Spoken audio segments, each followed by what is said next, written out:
Call to order the April meeting of the New Bern Historic Preservation Commission Design Review Meeting. Read the chairman's introduction for the purpose of this work session. Welcome to the HPC work session. A work session is used for COA design reviews, for training, and for member discussion of matters that do not require formal action by the HPC.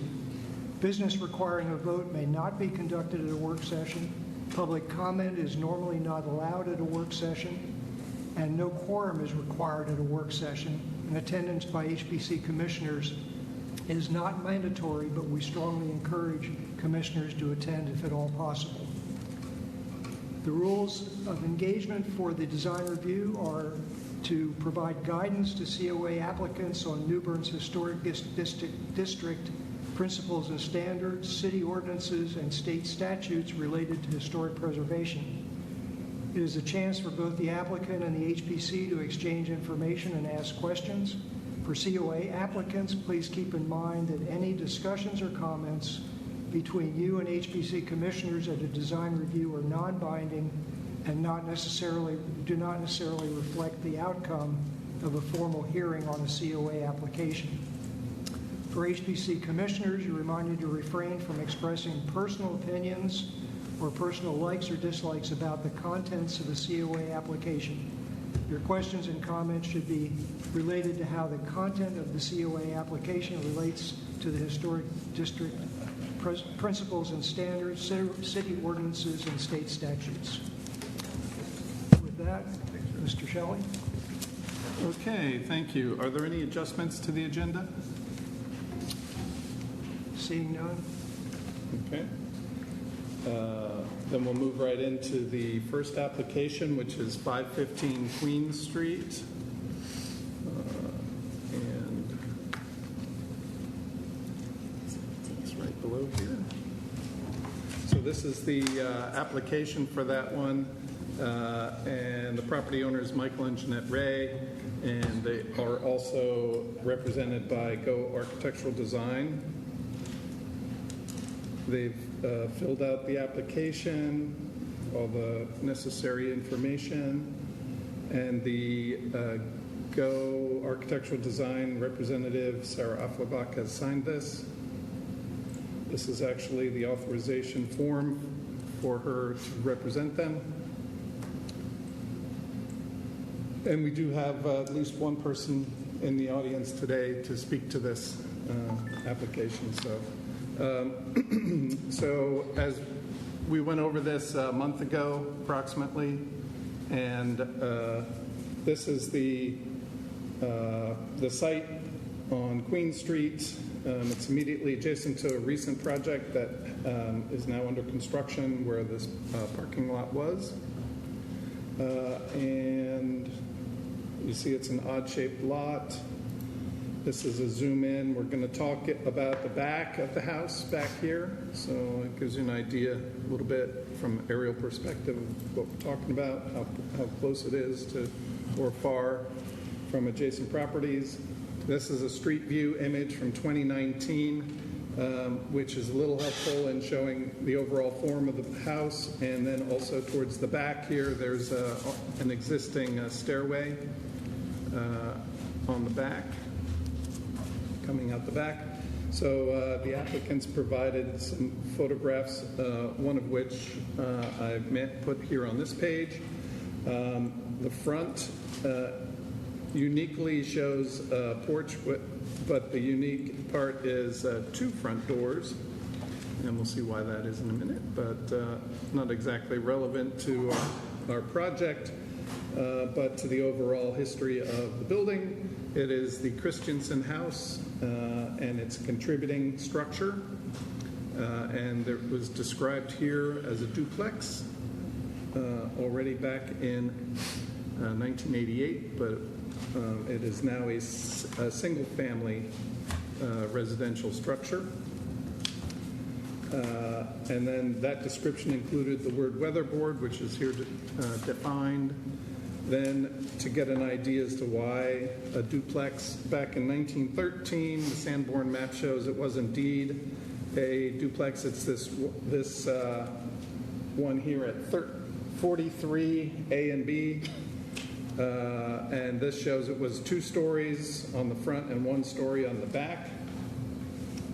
But each dwelling had its own individual little stoop or porch. Then, however, by 1924, it was a single-family dwelling with a full-width porch in 1924. And so that's pretty much what we see today. The other maps after that also showed that as well. So now we'll look at the drawings for that project. Oops, sorry. This is the first sheet with the front photo of the front.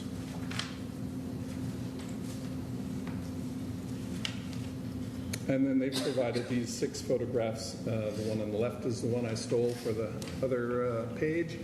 Then we will proceed around to the left around the building in these photographs. You'll see more of the side here.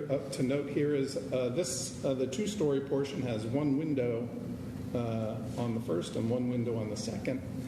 And then the only other window on the first floor on this side is in the 1-story portion, which is now a bathroom or kitchen area there. Then as we go around towards the back, this is the stairway I pointed to before, and it leads into from a screened-in rear porch. That is the rear porch that is to be removed. Then down below here, looking directly from the back towards the screened-in porch, and then as we round the corner, we can see that the porch is separated from the other house by at least a 4-foot, or from the rest of the house, sorry, by a, say, 4-foot setback from the corner of the house. And that happened also on the opposite side. If we go back to photo 3, we can see that's the same case over here. That is relevant. And so then as we continue around the house, standing on the sidewalk on Queen Street, you can see the western elevation. Same thing, 1 window on each floor in the 2-story and 1 in the 1-story. All right. Come on. All right. So this is a site plan for the proposed change to the house. And the change is entirely this back section here, removing the screened-in porch and doing these changes here. We'll look at those in more detail, but here you can see the new addition meets the 5-foot setback requirement, and you can see the overall configuration on the site. So now we're going to turn the building around with the street at the bottom instead of the top. So the front porch is down here at the bottom. The 2 front rooms, and you can see definitely how it used to be a duplex with the party wall down the middle and the double back chimney fireplaces. And then in the 1-story portion, that's where the kitchen and the little bathroom is back there right now. This happens to be the existing floor plan and showing what's to be removed, so the screened-in porch is all dashed in to show it's to be removed. On the 2nd floor, the roof of the 1st floor section is to be removed, and then again the screened-in porch in its entirety below. There are some general notes over here in the very lower right corner that talk about some of the details of the project. We'll zoom in on those if we need to, but otherwise we'll continue. This is now the proposal. And so the screened-in porch has been removed, and it will become a larger sunroom here. And then on the back of that will be a new screened-in porch in a square, 12-foot square form here, with the entranceway out the back instead of the side, and then down to a patio off to the eastern side of that. old porch for the screened-in porch, the old stairway for the screened-in porch has been removed and replaced with a new set of stairs out that side to enter the sunroom. The other change is the one-story portion of the house ends at this wall along here, and they will be removing a section of that wall in order to create a pass-through or an enlargement of the kitchen into the sunroom. All of that roofing is being replaced by this configuration of roofing here, which we'll see then in elevation. Understand it better there. So the front, these are the existing elevations for the front, the left or, east side over here. This is the existing screened-in porch on the left. The bottom one here is the rear with the screened-in porch in the middle, and then on the other one is the west elevation with the screened-in porch on the right.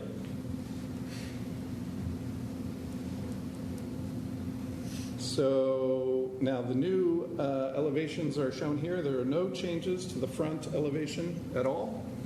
All the changes are on the rear, so they show up on the two sides in the rear elevations, and you can see this, the segment from the existing one-story portion to the left of that, that's the sunroom area with that new stairway I mentioned into the sunroom. And then this, beyond that, farther to the left is the screened-in area. All of this is all at the same floor level all the way across. The foundation treatment is continued all the way across with brick piers underneath the new porch and lattice work there, whereas under the sunroom it will be a brick infill between the apparent pier configurations there. What we also see there, I'll go ahead and zoom in on that a little better. Front elevation. So over here we go.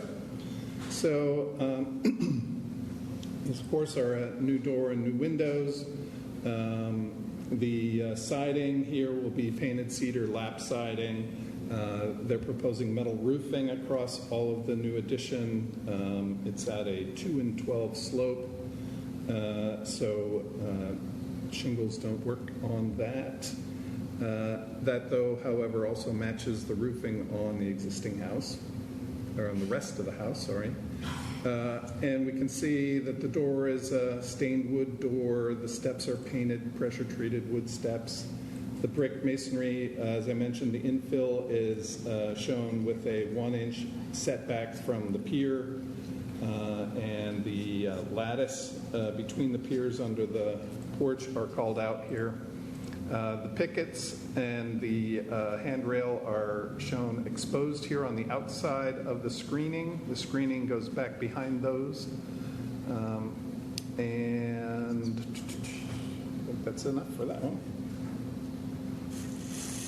We'll go down one, go down to the other side. From the other side, it pretty much says all the same things. And it also includes a 3-inch spacing for the landing and handrails on the outside here. 3-inch gap, sorry, between the spindles. Then as we look at the back, the screened-in porch, like I said, is 12-foot square, so this is only 12 feet across the back. And then so there's an opportunity for the sunroom to have some windows facing the back as well. These are actually 12-inch square columns, and so they have some additional trim on here. This was called out in those little notes that I mentioned above, and there are 4 of those, I believe. If we go to the side. Oops. Hello. There we go. There's another 12-inch here against the wall of the house, and so a 4th one then on the other side. Whereas the porch over here, a little overhang over the doorway to the sunroom, those are smaller posts there.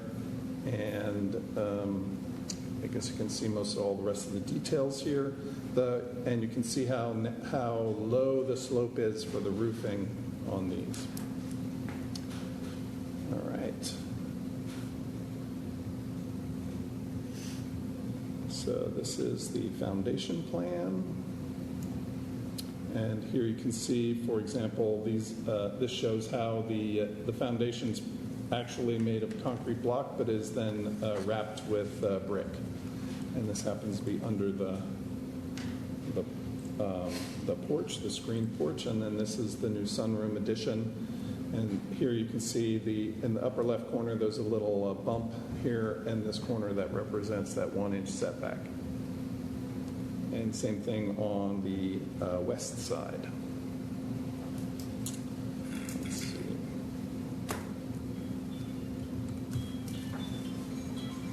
And this is the detail of that, showing the concrete block and the brick facing. This is also for the screen porch. Here's that very large column on each corner. And the railing is shown here with pickets centered on the handrail and the bottom rail. And then the screen, this little arrow points to the screen, which is then on the inside surface of all of that. Let's see, that's that. Okay, so that's it. That's it for that one. Okay, any comments or questions first of Matt or the applicant?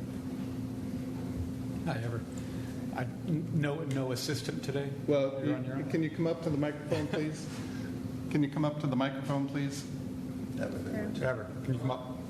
Can you come up to the microphone, please, and just tell us who you are? How you doing? You have to say who you are. Your name? Ever Bernal. Yeah. Hi. And you work for Go Architectural? Yeah. Yeah.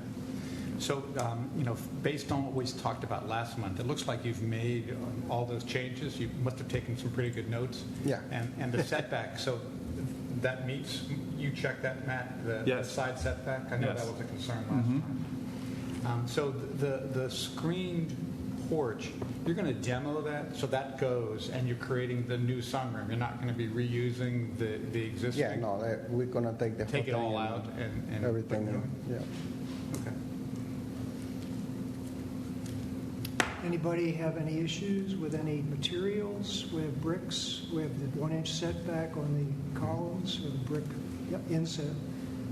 Yeah. It's wood for the 12-inch columns that you spoke about is wood on the diagram. The siding's all cedar. Everything that we talked about last meeting seems like everything was, you and Sarah did a nice job putting it all back together. So with that, any concerns about bringing it to the next hearing? Okay, so in 2 weeks, we'll be back here at 5:30.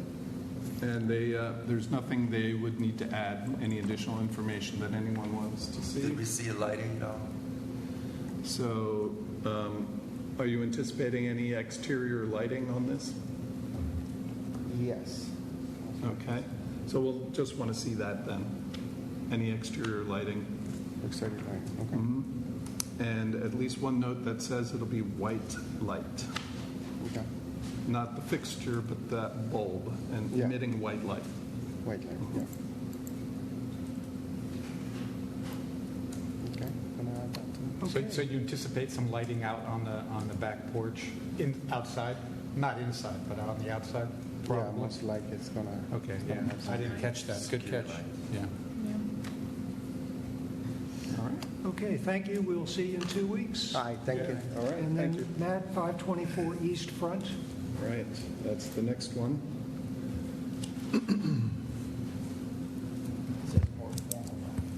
Yeah, it is. All right. Personal one. So this is the application for 524 East Front Street. Mike and Alicia Alford, they are here tonight. they're the owners.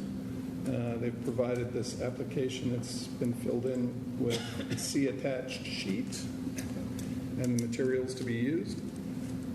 Go like this. All right, there we go. And it's been signed and dated by one of the owners. They also provided then the attached sheet, which with the detailed description of the proposed work. I'm just going to go through the little first couple of paragraphs here. It involves rehabilitation of the carriage house located at the rear of the property. Approximately 90 to 95% of the carriage house. In fact, all of the carriage house lies within the Tertiary AVC. And then the primary goal is to rehabilitate the carriage house and return it to its original use as a storage structure. In its current condition, the building is not suitable for storage, with brick dust and mildew accumulating on items placed inside, and wildlife, rather generous term for that, regularly entering the structure and damaging stored materials. So the proposal itself particularly is this part here, removing the asphalt and cement flooring in the first floor, leveling the floor and providing proper drainage, repointing the exterior brick masonry, repointing and parging interior, reconstruction of the original second floor. So just a reminder, none of the interior work is of our concern. However, it's relevant to understand why they're doing the deck on the back and where it is. Reopening the original side and rear window and door openings that were infilled with brick over the years, installation of glass windows and the restored openings, and sealing gaps in the structure to prevent moisture, debris, and wildlife intrusion. Hey, Matt, good point about the second floor, but if the staircase is on the outside, that is a concern. That's right. Well, they're With the deck, I get it. Are you putting one on the inside too? A stairway on the inside too? No. No. Okay, so that one Right. is. So that's the only reason I bring it up. Yeah. It didn't look like there's one inside. Yeah. Okay. And then all the standards were listed. So this is a site plan showing the location of the carriage house. Labeled here as a brick garage. But I have the next slide is actually an enlargement. There we go. So that we can see some relevant information. And this is primarily, we have the driveway coming down along the side of the house and coming up to this structure here. But this dashed line here is the limit of the moderate wave action in the flood zone. So there were some issues about checking to make sure that the proposal was okay with the floodplain regulations. So we did that.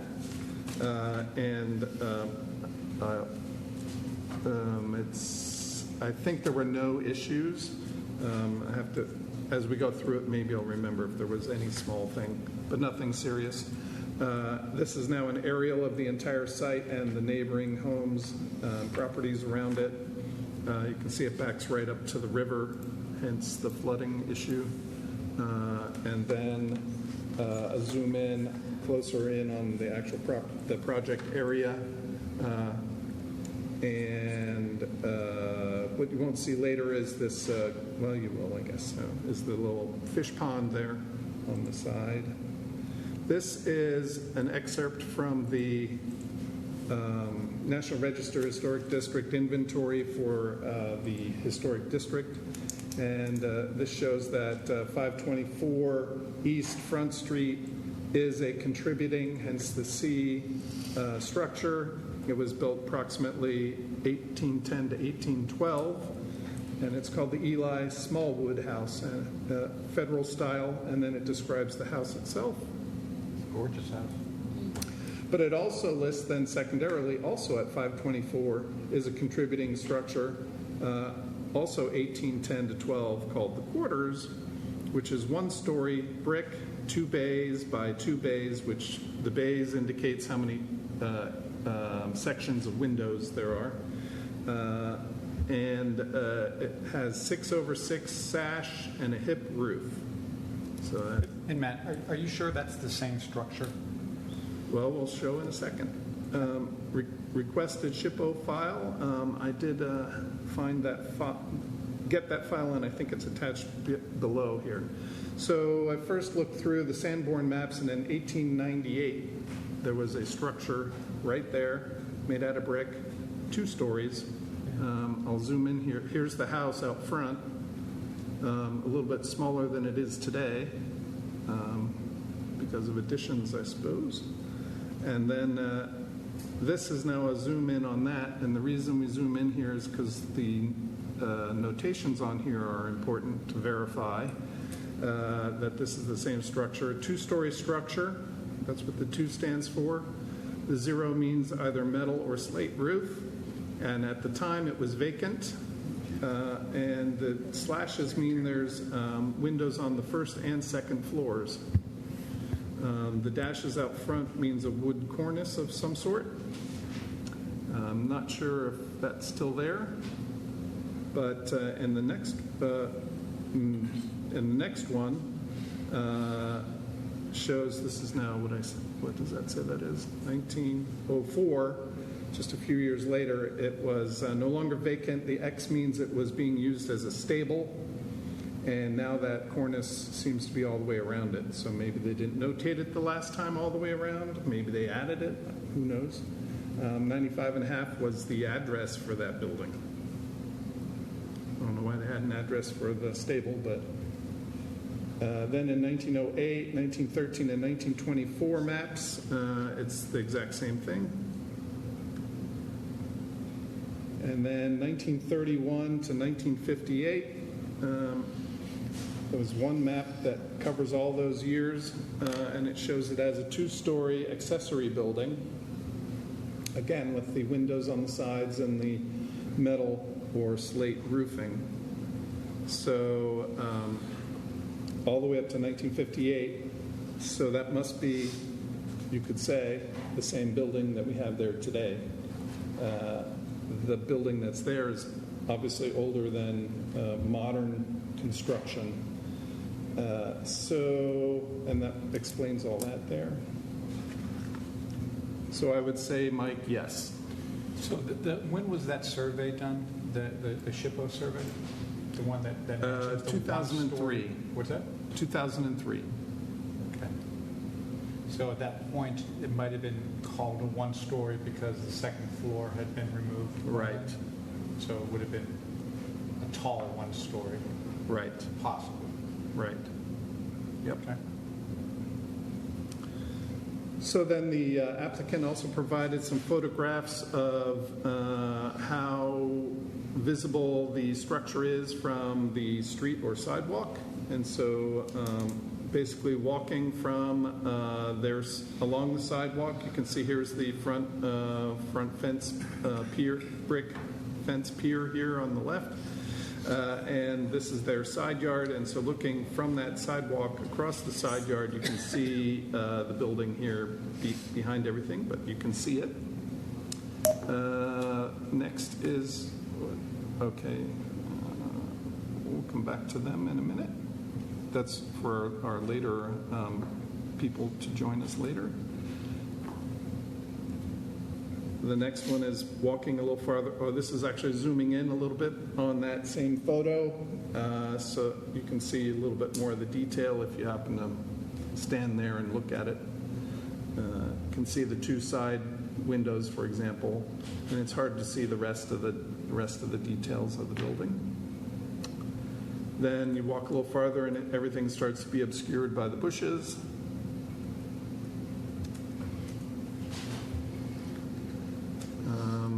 A little farther, and the entire building is obscured by the house. Then on the left side, as you look down the driveway, you can of course see the building in the backyard there, but a section of it, half of it, say. Then from the neighbor's yard to the left, you can barely see anything through their bushes there, or their small trees. I guess, oh, what happened?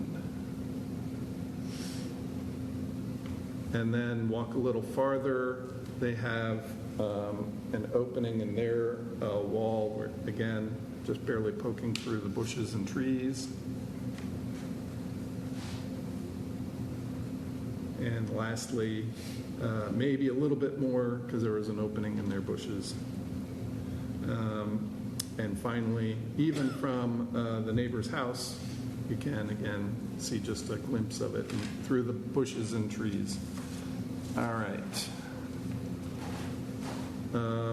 Then they provided some photographs of the actual structure itself. So the front portion, or the west-facing portion, has the two garage doors, wooden garage doors with these wooden headers, and then the two second floor access doors or windows centered on those doors. There's also two exterior lights there, and there may or may not be still some plantings there, because here's another photo.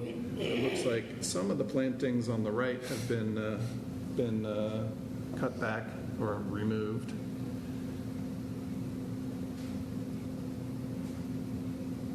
Then from the fish pond side, or the southern side, you can see obviously these two windows or doors on this side, and then there was bricked in area as well over here, as evidenced by this brick header.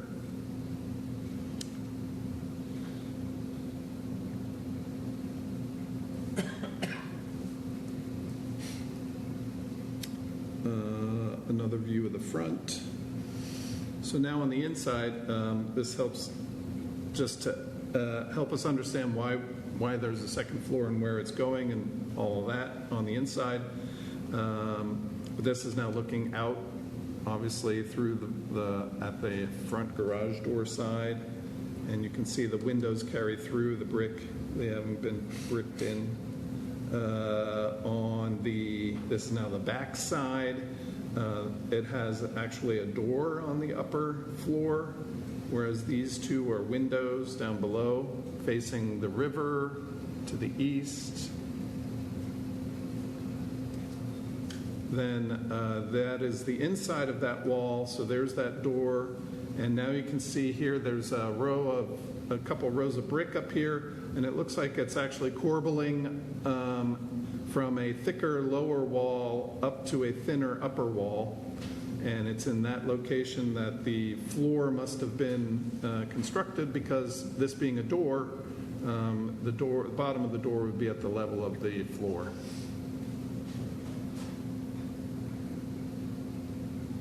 And then this is the north side of the building. So the driveway is on the right, and the front of the building is on the right. And you can see three more openings that have been bricked closed. But on the inside,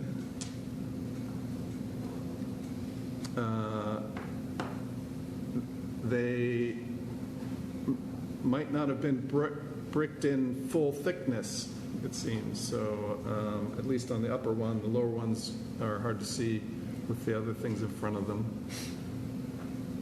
in this photograph. So another view of the south side. And then the inside of the south side. So here it's the garage door on the right. So that's that upper door window. It may even still have some kind of structure, wooden structure in the window opening, but you can't see the lower ones. So they also provided an engineering assessment by Mr. Cochran, and hopefully you had a chance to look over some of these items here. His observations were that the interior brick was having some issues. The roof had some minor discoloration and rust, so not too bad. And then the wood timber roofing framing had some pest damage and some splitting and cracking of some of the members, so that was those were structural issues. And on the exterior, there's some extensive brick and mortar erosion and degradation and previous repairs, and of course window infills. And there were his estimates for repairing some of those things.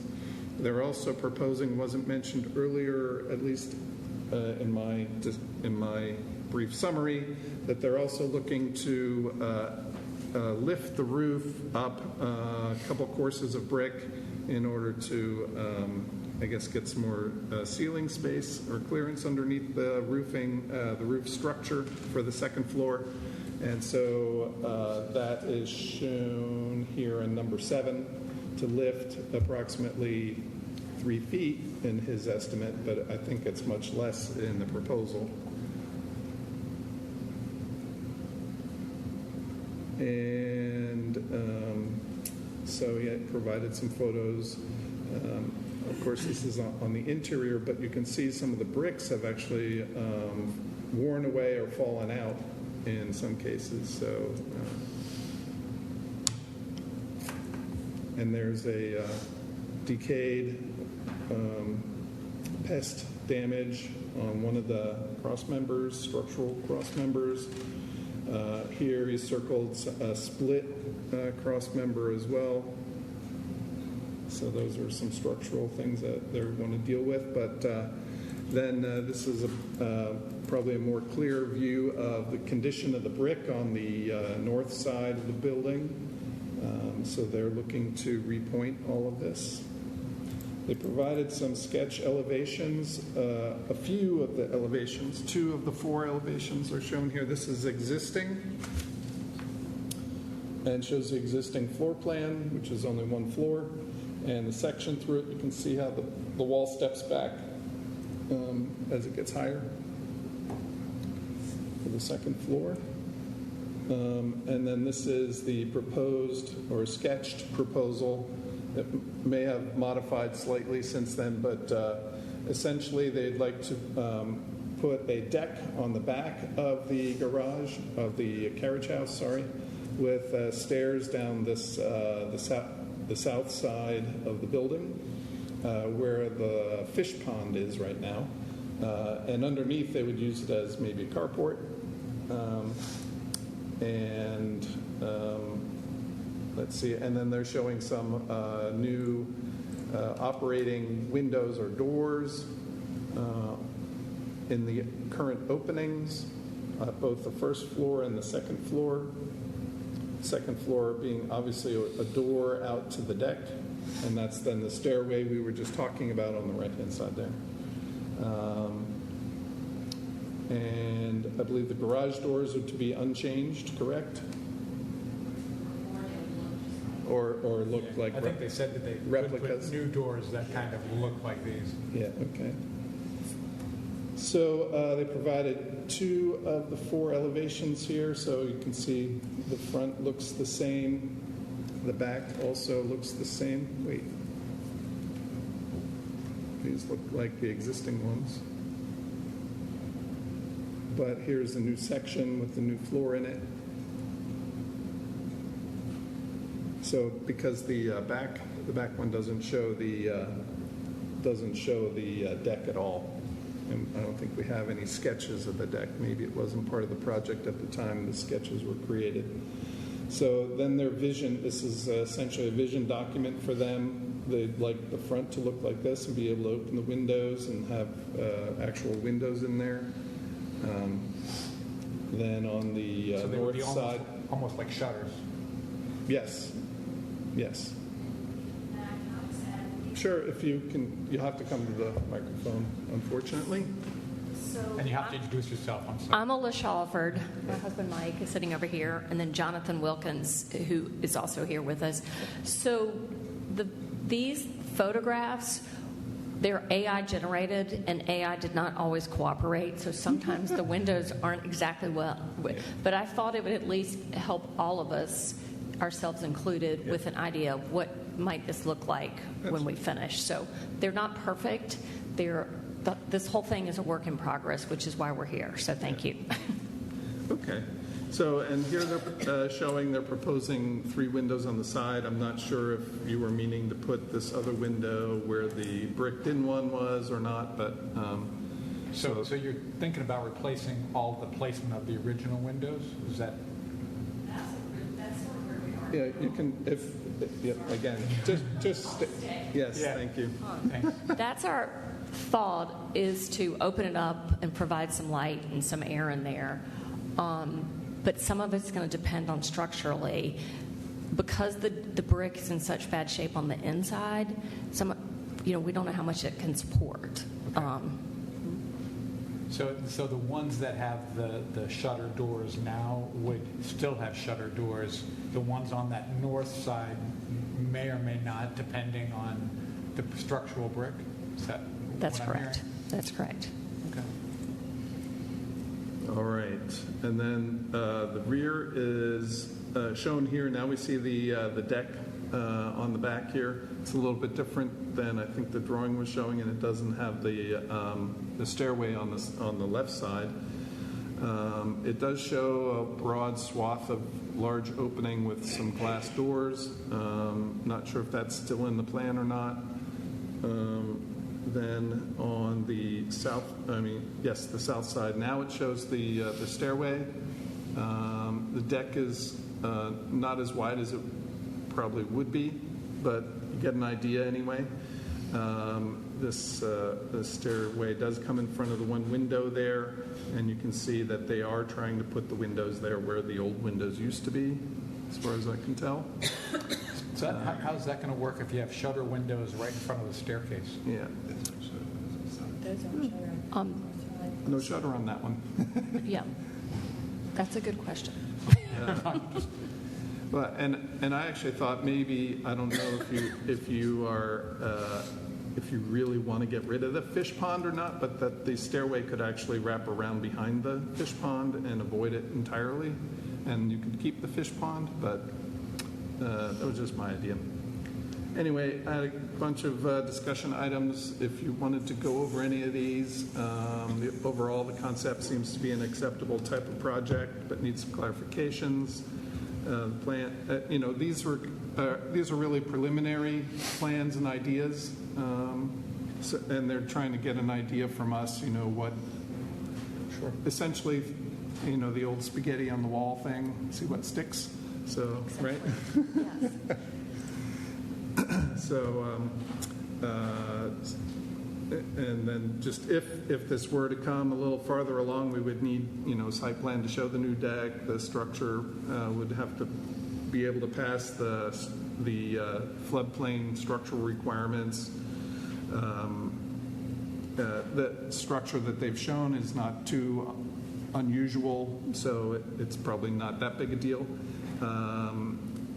Contributing structure. We talked about that, and there may be an exemption for the contributing structure.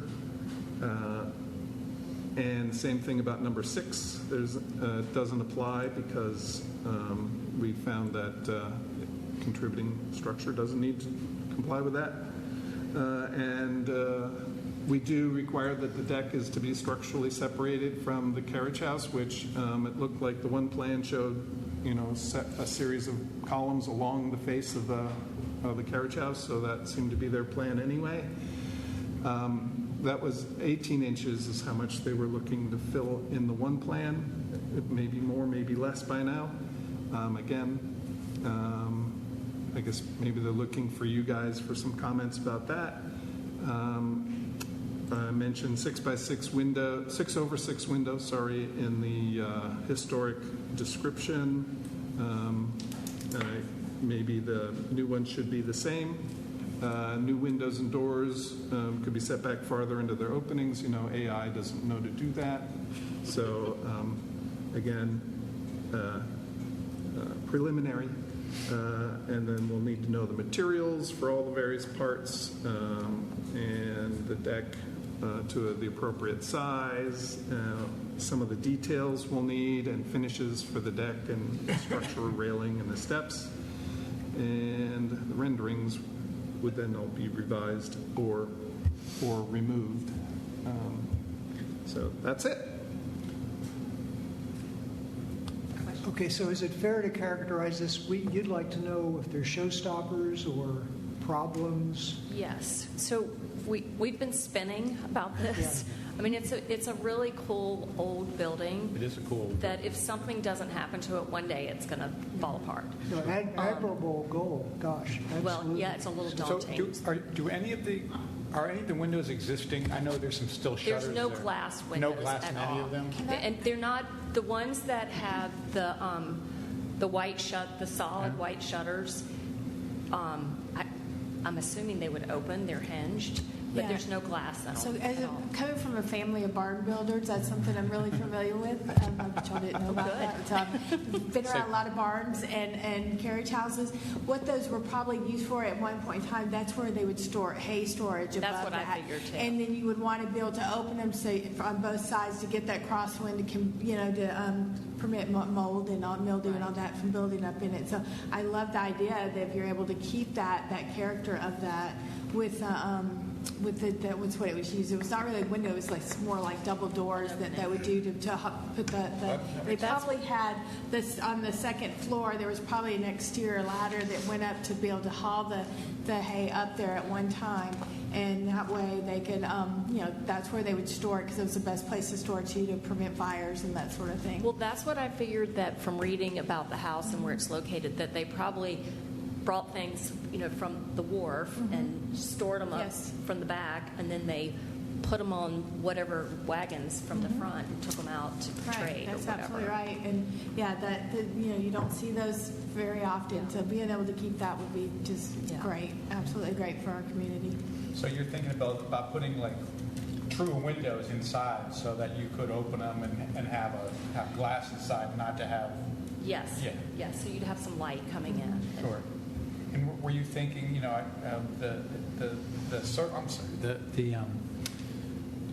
the 2003 survey showed 6/6 windows? Are you thinking about putting the same type of windows in that was there? Well, what? It's interesting. I hadn't seen that survey until I read the information that Matt put in there. So I think so. I mean, That'd be cool. we sort of didn't really know, but I think that would make sense to do. I was just curious. I think that would be a nice touch. So this image here has 6/6 in it, so Yeah. you somehow stumbled on it anyway. Yeah. Well, yeah. Are you familiar with Peter Sandbeck's book, Historic Architecture of New Bern? I'm sorry. Repeat what you just said. Are you familiar with Peter Sandbeck's book, Historic Yes, Architecture? yes. So there is a blurb in here about that accessory structure. Oh, I'll have to go back and look at it. It would be worth reading if you okay. haven't What did read you say? it. I didn't read send back on. Let's see. Today, only one of these outbuildings survives. A curious square brick two-story structure covered by a low hip roof. Its brickwork displays a combination of Flemish bond and later common bond. The survival of some early single-leaf board and batten shutters with raw hardware suggests this building dates from the first half of the 19th century. It was most likely a warehouse or stable, possibly with quarters on the second floor. And there is a reference in the description of this that there were wharfs out along the river at one time, so what the use of the structure is, it could be a number of things. And it may have evolved Yeah. like Yeah. most. So we're all cool with the contributing structure for the accessory building, right? Oh, absolutely. There are so I think- few of these left. Yeah. And So I think there's no we're question your about biggest that. Okay, cheerleaders. so forge forward. Okay, Which- well, we just which, by didn't the want way- to get our hopes up and Which- dive in and have plans Which, and then be like, no which I way. think in some way helps because it is then a lot of the flood requirements that normally would apply may not because it's a contributing historic structure, correct? Yes. So, I thought for a second you're going to get double whammy, historic and flood, I know. but it looks like the historic might actually help you out to a degree. Now, I noticed in here, on the one rendering, you have like a full set of glass doors on the bottom.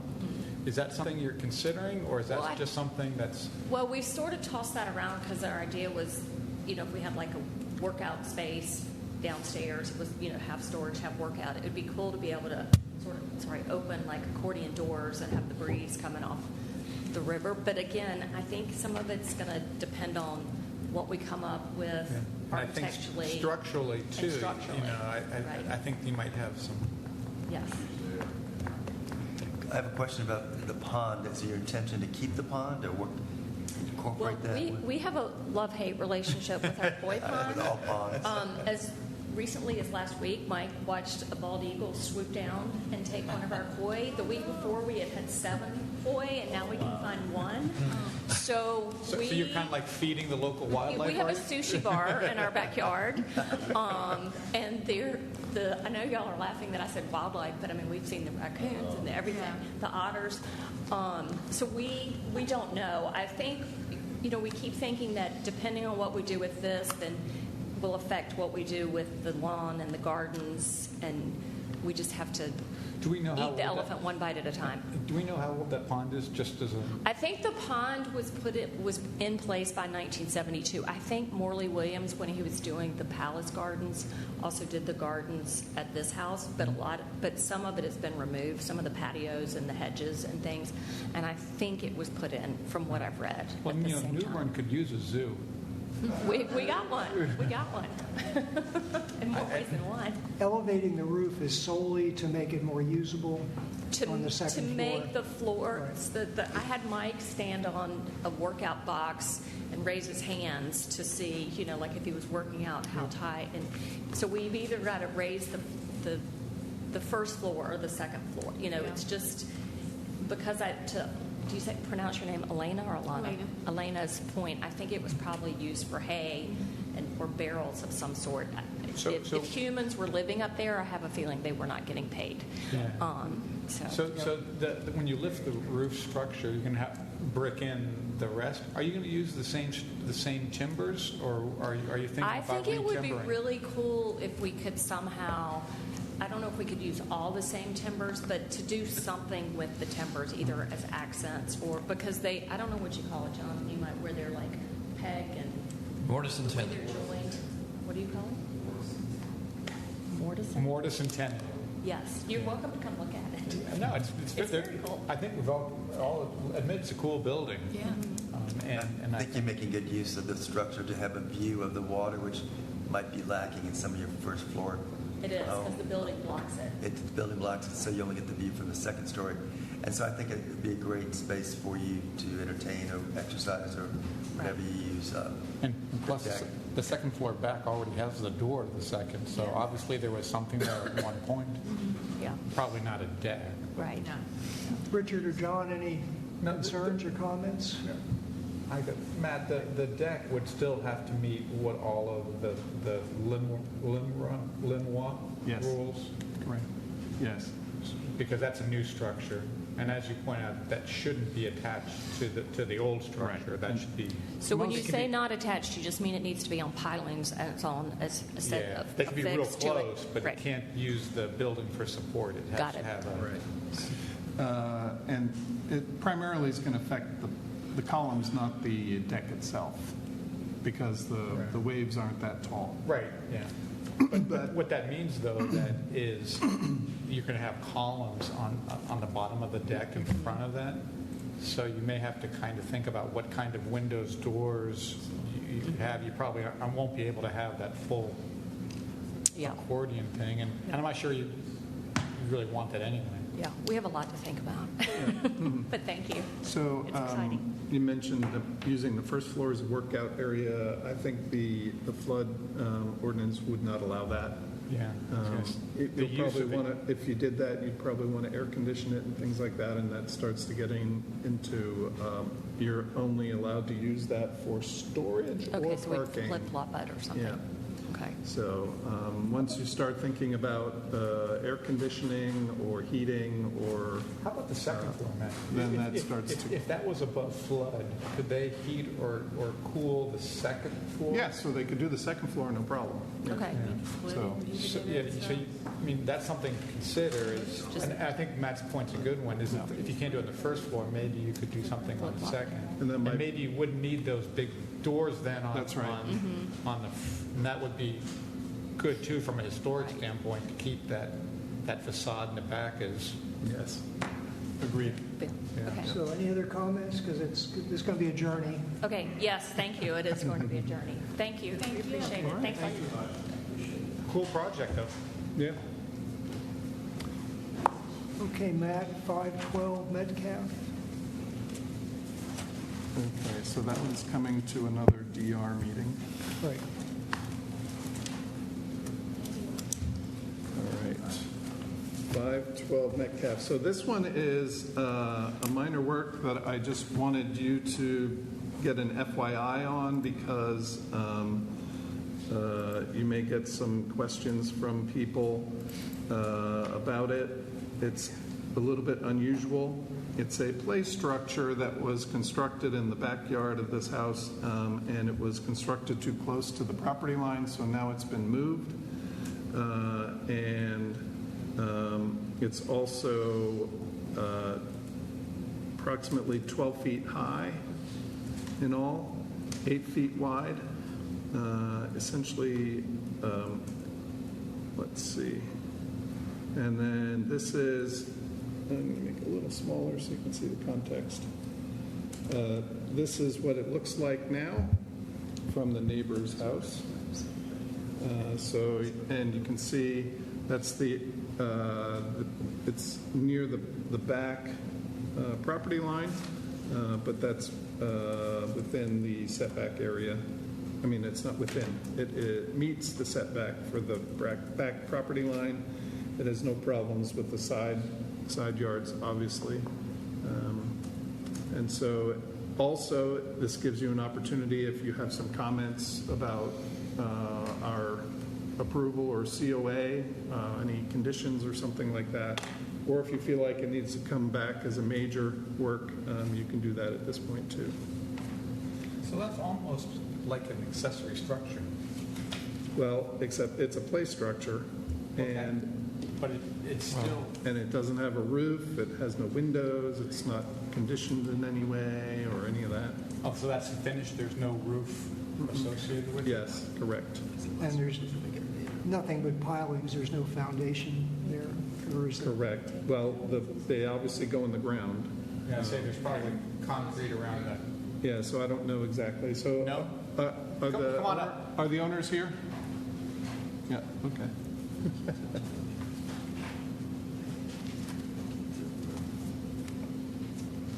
So Zach Orman, 512 Metcalf Street. And we had initially constructed this. I spoke to development services and was essentially told as long as it doesn't exceed 12 feet in any direction, it's fine. So that's what we did. I did have it in the ground initially, but I had to remove that. But now that it's in its entire, built in its entirety, it doesn't necessarily need the post to be in the ground at this point. So say it again. So it used to be concreted and When I first built it, yes. yeah, but now it is But now just it's not. sitting on or just buried up to... Correct. Okay. And there's not going to be a roof on it, so this is... I have a tarp, like a poly nylon type of material to put over it if they're out there in the sun or something like that. But there's no additional No wood. structure. Yeah, no additional structure beyond that. The guidelines for accessory structures talk about minimal or non-substantial, substantial foundations. So would this be treated like a gazebo then? I mean, Backyard. what do you Play- think, Matt? Is this Well, I treat it like a play structure. Play equipment is in the guidelines. If you went to whatever Play World or whatever, wherever you buy those things, and a lot of them have the Real place plastic, called Play World. with the plastic slides and all that stuff. Yeah, what is the board's stance on purchasing play material and putting it in your yard? That's right. So is the 12-foot limit that he mentioned, is that something that's part of the development guidelines for play structures? It's building code. Building? If the building permit doesn't kick in until you're at 12 feet. So any play thing would be fine as long as it has a maximum 12 foot. So your Unless you all slide can feel only be 12 foot otherwise. tall? So that's from the ground to it's a height, 12 foot. I think the question here is, should it remain a minor work or do we need to see it? And I say it should be a minor work. And it looks great and rock on. Thank you. And some, we haven't talked, it's easily removable. It's not going to be there if somebody buys your house and doesn't want it. Correct. The intention was to build something that lasted the life of the materials or until our children aged out. Like they're old enough that they use You it. guys don't hang in there?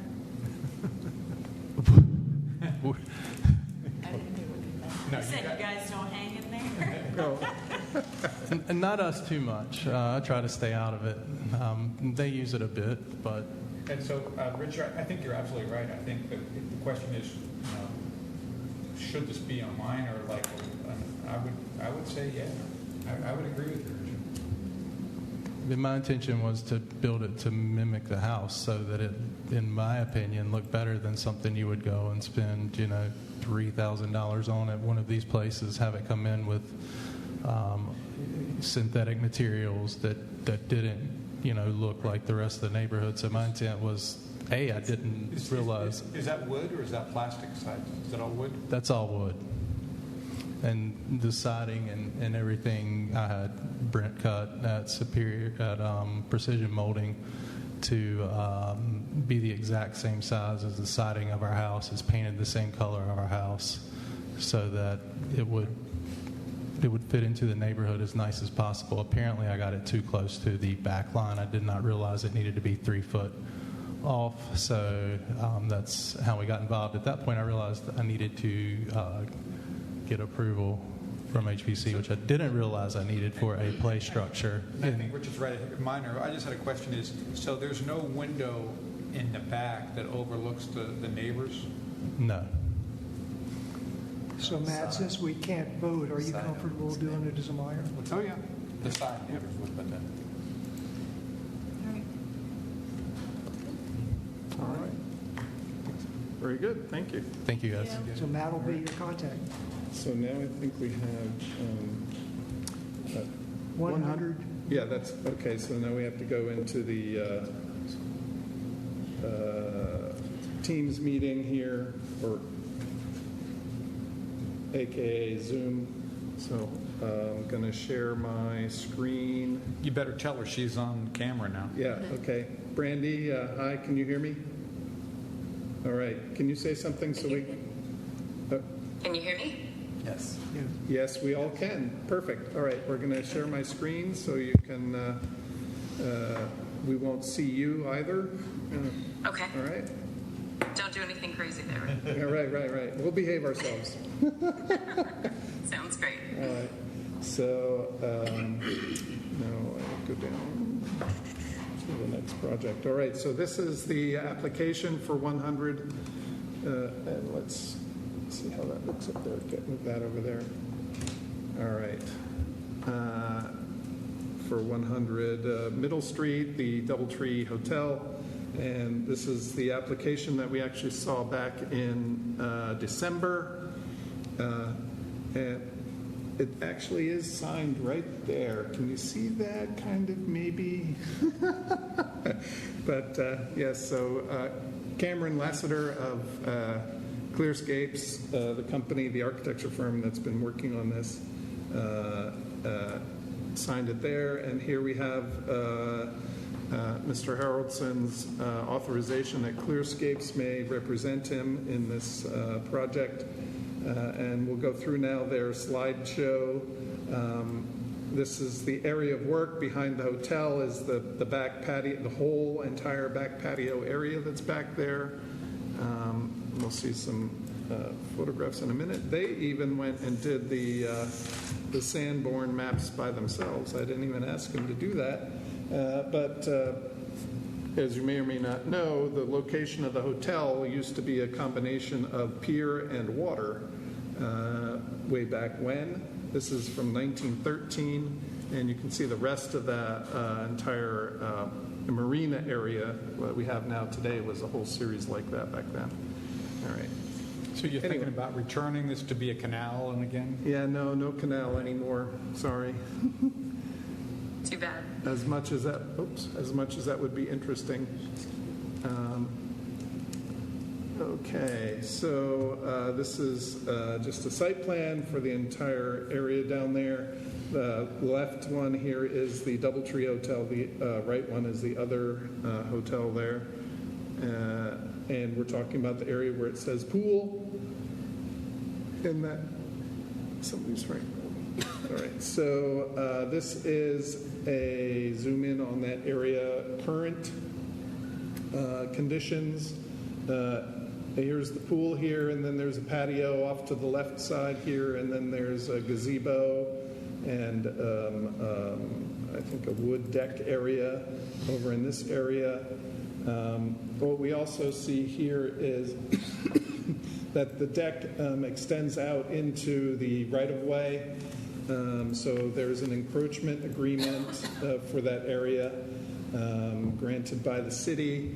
And what we'll also see here is this little angled double line here is there's actually underneath the deck, there's a retaining wall that was actually there before the deck. And that will, that's something they've had to pay attention to as well.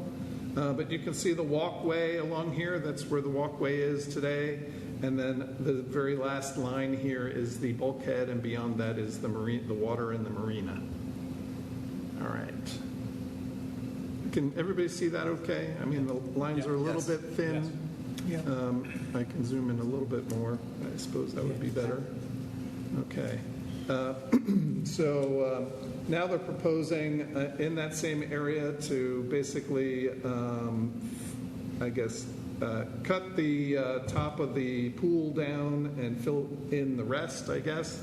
They're going to lower the entire deck, the entire area of the deck. They're going to lower it a foot or two or three, and then redo the entire surface. They'll add over here on the left some of those sun sails to provide some shade down in this corner. The rest will be left open. They'll be rebuilding with the bar in a new location with the new structure we'll see in a minute. And then they're also going to be extending the deck not only in the former encroachment area but into a new extension of the encroachment area. Is that right, Randy? You did get the extension of that area? We did. Okay. Yes. All right. So continuing on. So some photographs of the way it is today. This, obviously, the pool on the left, and then this is the wood deck area that's there. Then on the other side of the pool, I have to move this over, is flagstone kind of paving. To note here is there is a 2-foot high little brick wall along the edge along the pool area. Oops. What happened? Come on. Wants to draw a line. All right, there we go. So then the view most of us are most familiar with is the view from the sidewalk and the underside of the deck. The owners are not really too happy about that view, so they're looking to fix that by lowering this deck and closing the front face. But what we see here is the deck was, or is, at the height where my pointer is here, and then there's a bench along that edge, right? A raised seating area there. What you also see is a tree on the left, and the tree is to remain. And we have some mechanical equipment under here, which also has to remain. And then in the background, in the dark, is that retaining wall that was there even before the deck. Over here on the right is a longer view of that whole thing, right? Then we go down to the next set of photos.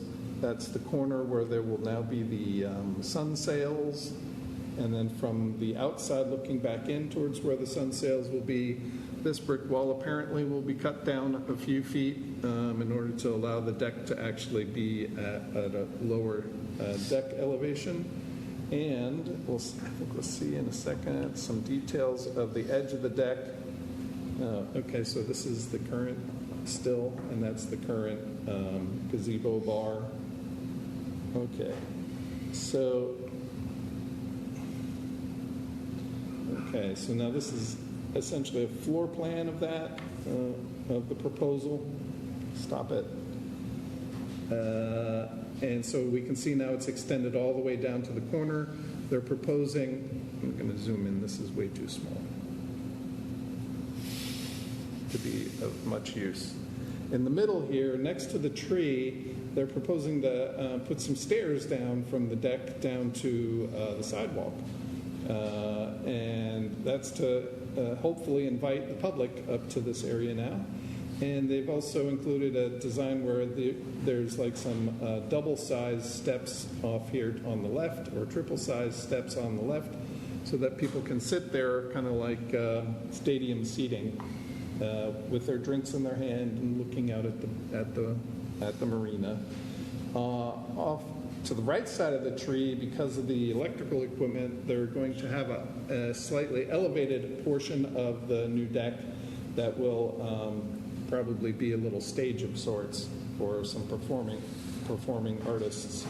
And then just the rest of the deck is here too, and so you can again see underneath the deck or maybe at deck level is the old retaining wall.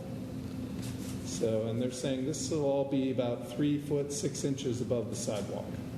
Instead of now it's about 5 or 6 feet, right? Or maybe even 7 feet. Okay, so next is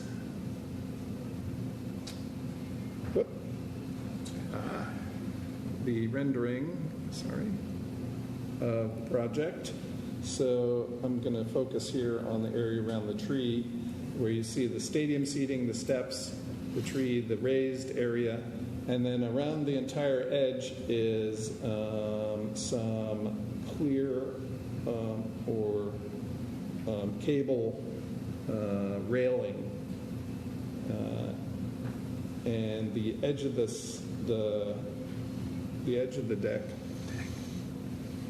comes right out at this height. Is there a cable up on the stage too? Looks like behind the stage. Yeah. And it's the same all the way around for that. So let's see. No, I mean on the marina side of the stage, is there a railing there? Yes, it looks like it. Right there? Yeah, around the back. So on the marina side, yes. So the. What do you mean on the back? I'm not sure what that. And maybe on the walkway I'll hold on to it till the end. Yeah. So I didn't want anybody jumping off the stage. Here's a better rendering, actually. Has a little bit more of the materials shown. Does that answer your question? It does. Mike? Thank you. Yeah. Yeah. And then same thing over here. And now they've added the full rendering of the new bar. The last time we saw it, they had 2 possible options, but they've now decided for that one. I'm going to go down a page if I can get there. No, it won't let me. Oh, I know. There we go. It's view rail. So this is kind of what it'll look like, right? So it doesn't block the view of the marina.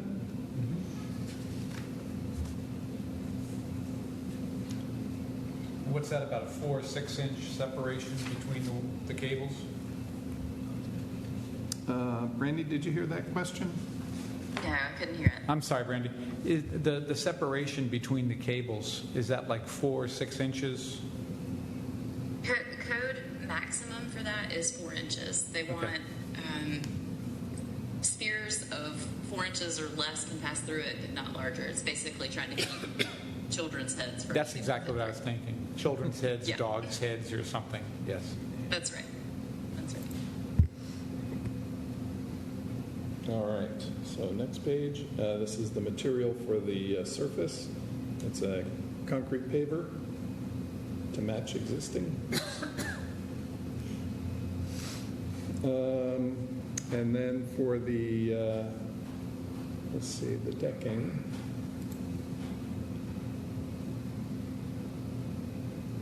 And the shade sails. There's some images of that. Now I'm going to have to zoom in again. So this drawing shows some lighting, some concealed, I guess, or string lighting or rope lighting, I guess. LED, so there's under the sails there is string lighting, I guess, under there. And then along the edge of the entire deck, all the way around as I'm tracing it here up to these steps, and then along the face of the steps, and then back again along the deck. It's all recessed LED lighting at the cable rail or recessed linear LED lighting at the stair treads and bench seating. Also, the tree will get some string lighting, string lights. And also the bar itself will have under-counter LED tape light on 3 sides at least. So I think we might have an image of that here coming up. So this is the floor plan or the plan for the bar. And then here's a rendering of it. I have a question. Sure. I see all the recessed lighting that's under the rail, and which is cool and all. Is there light poles throughout the deck at all, or is it all the lighting just through the recessed LEDs? Did you hear that one, Brent? I think I did. I'm going to try to answer it. If I miss a part of it, just ask it again, and I'll make sure I pick it up. If there were any, if there's any like any pole light lighting. poles. Right now, there is no pole lighting proposed. There are battery-operated little table lights that are proposed for areas that have dining tables and things like that. There will be lighting around the bar itself. It will have lighting. And then I think everything else is going to be handled through kind of more mobile things or building-mounted lighting. So there's not going to be There's any existing lighting. So no towers and no lighting on the building itself? Can you ask that again? Sorry. Sure, I'm sorry. So no light towers and no lighting on the building that will light the space? So there's the lighting that's on the building currently is intended to remain. Does the bar area enclose itself when not in use, or does it stay open like that? No, that's a very good question. So what we have designed, and we're still working on details for it, is essentially hurricane shutters that conceal up in that canopy pocket that you can see there. There's enough depth and space for it to coil up in there. And basically the columns that you can see on the corners receive a concealed track component. So they'll have hurricane shutters that are deployable, when the bar is closed, and then also for storms. It has two purposes. Thank you. I'm sorry. Are there any other questions? Okay, you're done? You're I'm done. Yes, Okay. because that's. Well, I guess I could show for. I'm sorry. I guess they also describe that this material here is a porcelain tile that's a wood look on it, has this kind of ribbed look to it, and then the canopy is a powder coated metal. And the underneath the counter here is a fluted tile, and the countertop is quartz. And that's it for this. And there'll be assortment of tables and chairs across the deck, I'm guessing. That's right.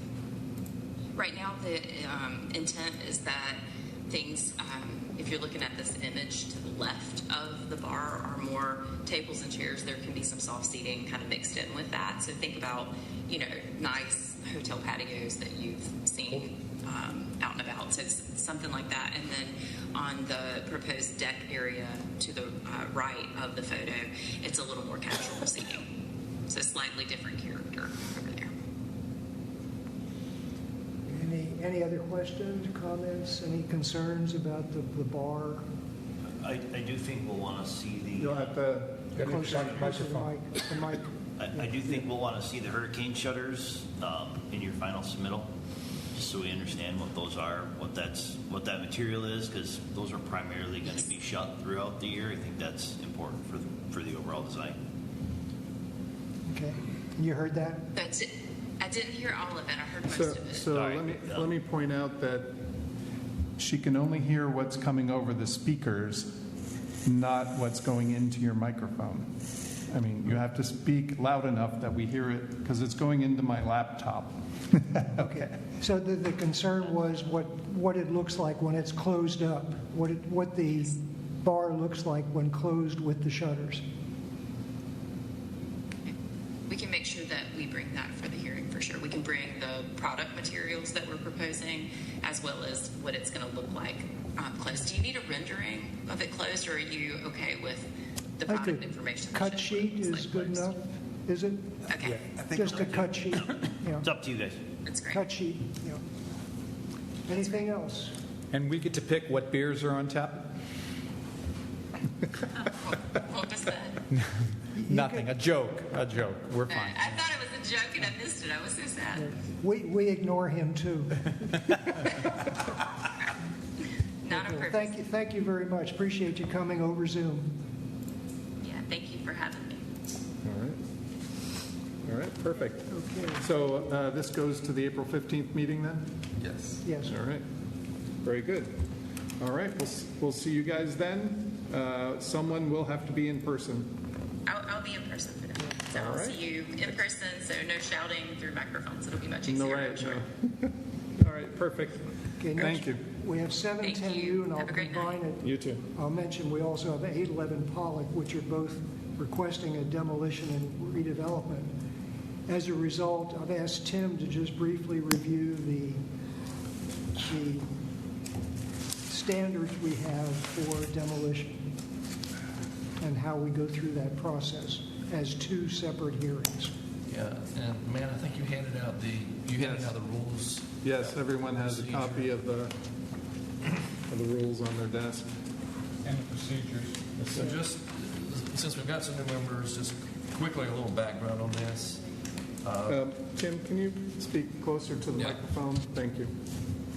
A little background on this. The state statutes, what we call the preservation statutes, say that demolition of a contributing structure cannot be delayed for more than 365 days. But in 2009, New Bern went to the legislature, and the legislature approved what we call House Bill 303, which actually allows New Bern to deny demolition of a contributing structure. There's about 6 or 7 other municipalities in North Carolina that have followed our lead and also have the ability to deny demolition of a contributing structure. The rules of procedure that we put together for this, there really was nothing before probably 2011 on how we do this. So the purpose of the rules of procedure, we got standardized, consistent, repeatable, compliant way to do things. In this case, demolition and redevelopment, so that 5 years from now, the next HPC that comes along has some guidance and hopefully some consistent procedures for how to do this. So the intent of what we're trying to do with this, a demolition and redevelopment situation, it's 2 different hearings. First, we have a hearing on demolition, and the idea is that the demolition has to stand on its own merits. Don't consider what might have been presented as far as this is what we're going to put back. The demolition needs to stand on its own merits. And once we've decided the demolition, if we decide that yes, we're going to approve demolition, then we start dealing with redevelopment, which we look at as infill development. So any questions on what it is that we're trying to do here? Okay. So with that. Okay, and so Hey, before you start, I thought What's in the standards is an excellent summary. And for those, I'm sure you've seen it before, but the success of preservation depends on adaptive reuse of historic resources to meet current needs. If adaptive reuse in the sense of the matter is not feasible, owners should consider seeking an alternative property for their purposes. And this is the part that I think is important. Demolition. Mike, I can't even hear you. All right. Sorry. Yeah. The part that I think is important is... Thank you. You bet. Demolition is an irreversible action resulting in a permanent loss of the integrity and character of historic resources. I think that's something that we should certainly keep in mind as we talk about possible demolition. Okay, and there's some evaluation steps we have. And just to help me, we did visit this house a year or so ago. Yeah, 2 years ago. Mm-hmm. 2 years ago. Who actually viewed the house at that time? Richard and Tim and I. And so we have the majority of the members did not see that house up close or inside. So anyway, that'll come into play later. So with that, Matt, do you want to make a presentation? Oh, okay.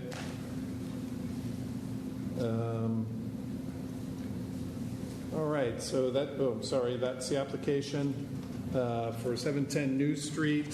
The owner is Teresa Barrett, and the applicant is Rusty Creedy. Rusty is here today, standing at the podium ready to speak.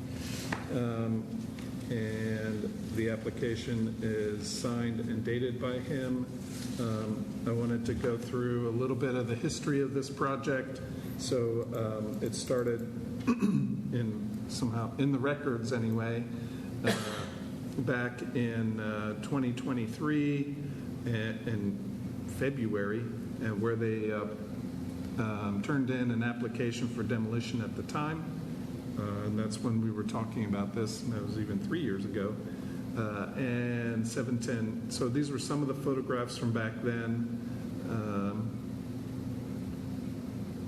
And the big issue was this upper right picture, or this picture on the right, where the exterior wall is separating at the bottom from the floor and creating actual daylight gap here, relatively significant space, and separating all along the bottom of the wall. And there were other issues there as well. With regard to the floor and flooring, some cracks in the walls, etc. Some more photographs from the outside of that. This was a letter by our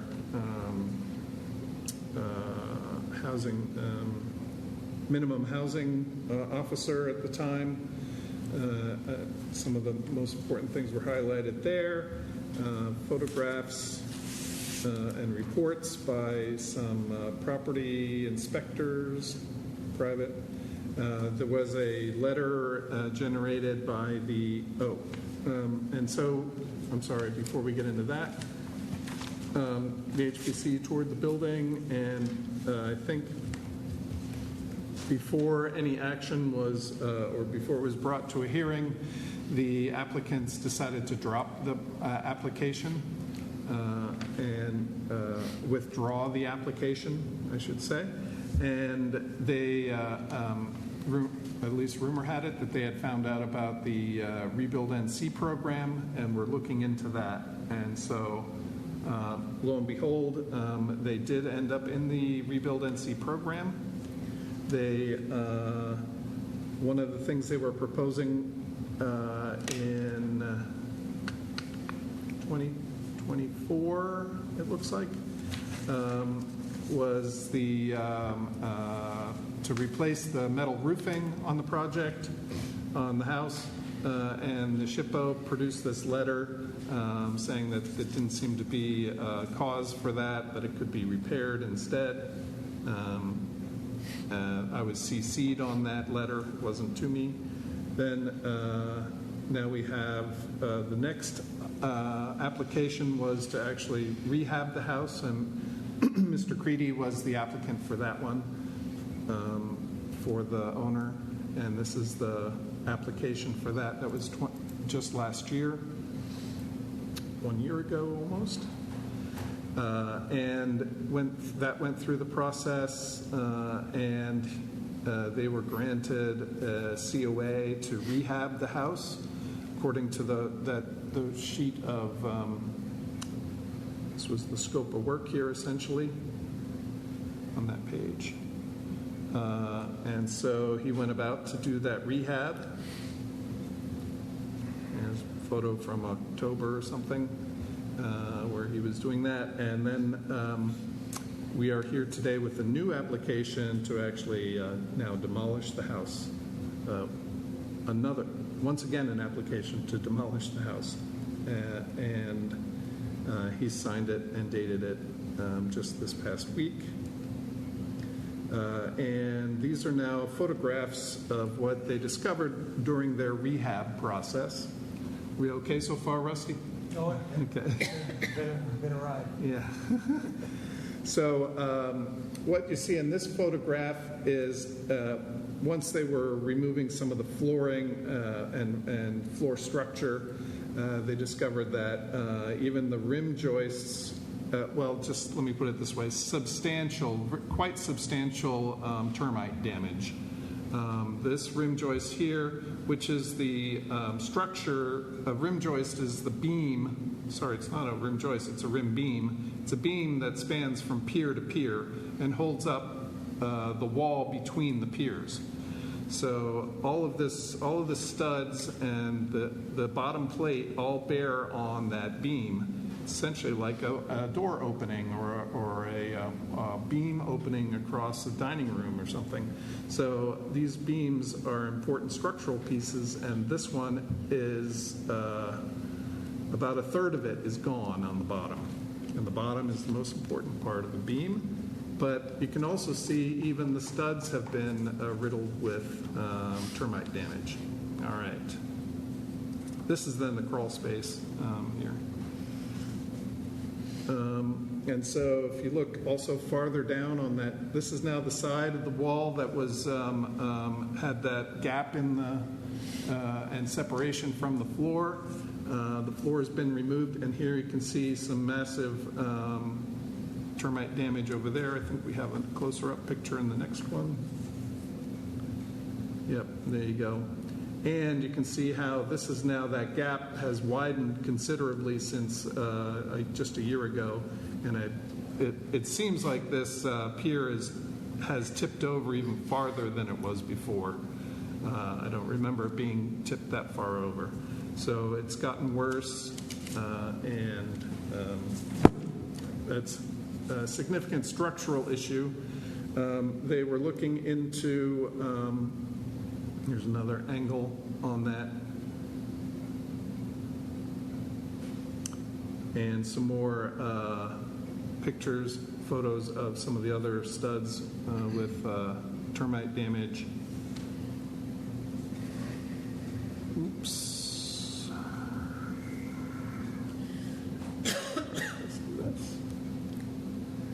And another area where there's this beam is almost gone. Effectively, the wall's now bearing on the brick infill stuff, which has no footing. No, none of the piers have footings either. So yeah, and it's a rim joist all the way around the entire. And then some more, all of this discoloration along in here, and you can see these ridges through the studs. Those are all termite damage. There's termite damage as well in the ceiling joists. This is not termite damage. This is structural split and splitting of one of the beams in the floor. So the joist would sit on this. That's a center beam of the house that goes from the front to the back of the house. Yep, to hold up the floor. So that's split. And what they've so some of these posts are actually new, just that Mr. Creedy's put in just to keep the second floor from collapsing onto the first floor. So they've put, or to support whatever they could kind of jerry-rigged it in here so that they can work.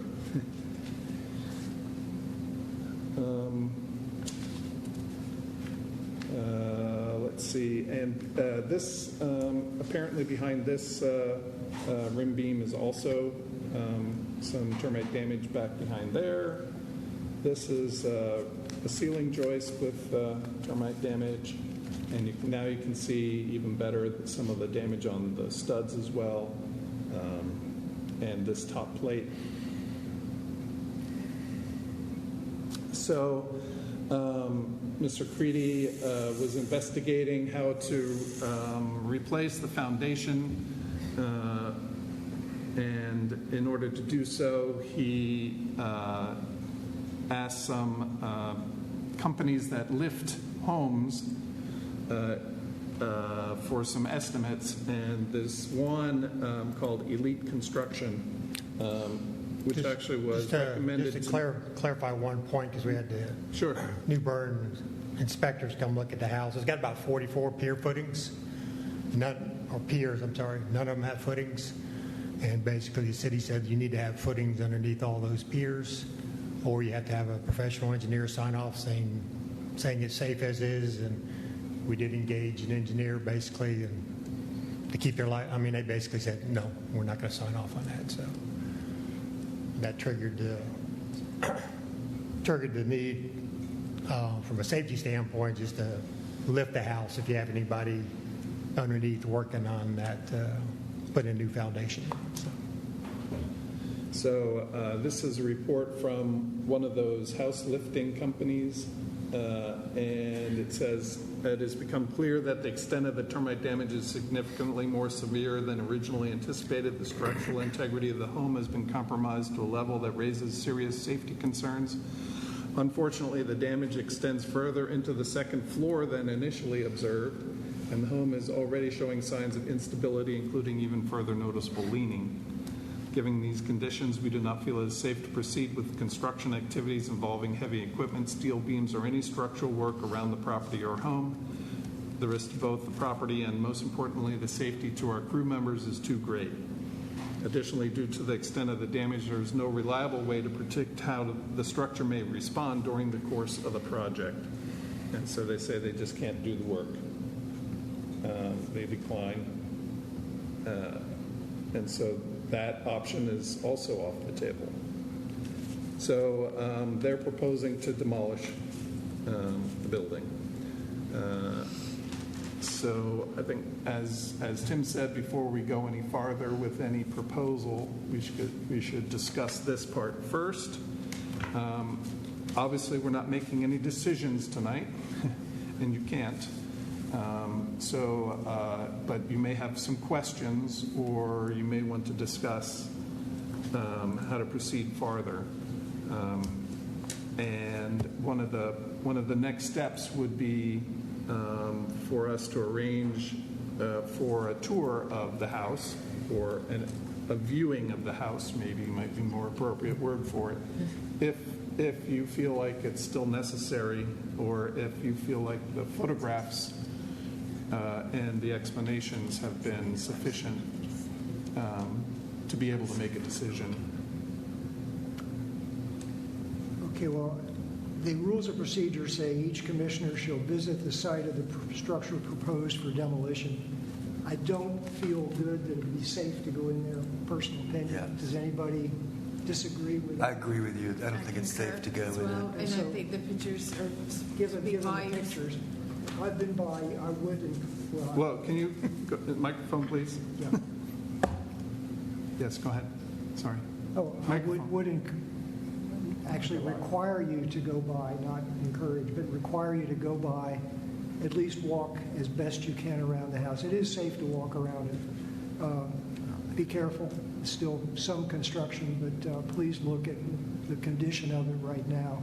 And you'll see many of the things from the outside that were photographed from the inside. Mm-hmm. And it does go back. We have pictures from the first visit where actually one of our members crawled underneath the house. So that's right. A good deal of pictures there. So please do that in anticipation of the hearing. So any questions now given that?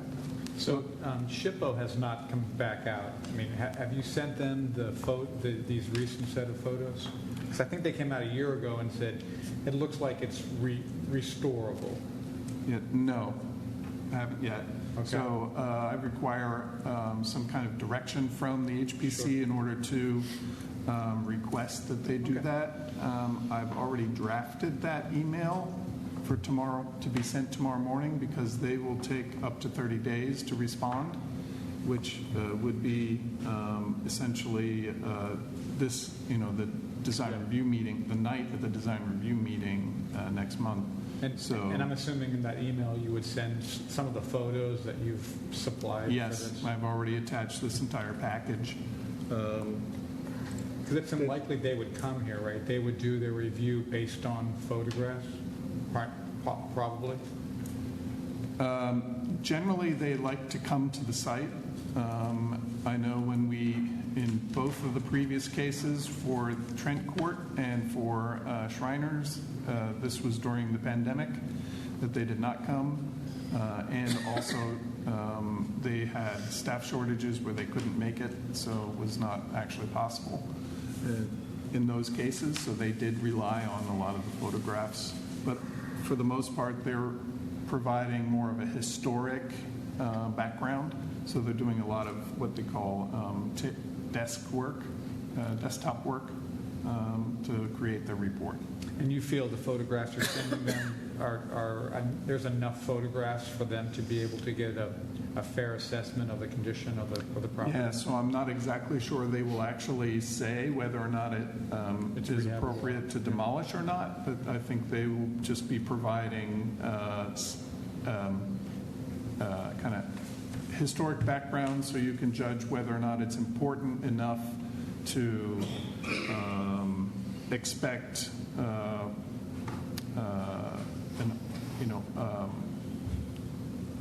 an owner to take on a restoration or repairs under the circumstances that they currently have or not. But am I correct? Our only real concern is whether it has statewide significance, not. Well, we know that there is no property in New Bern that has made the statewide significance list.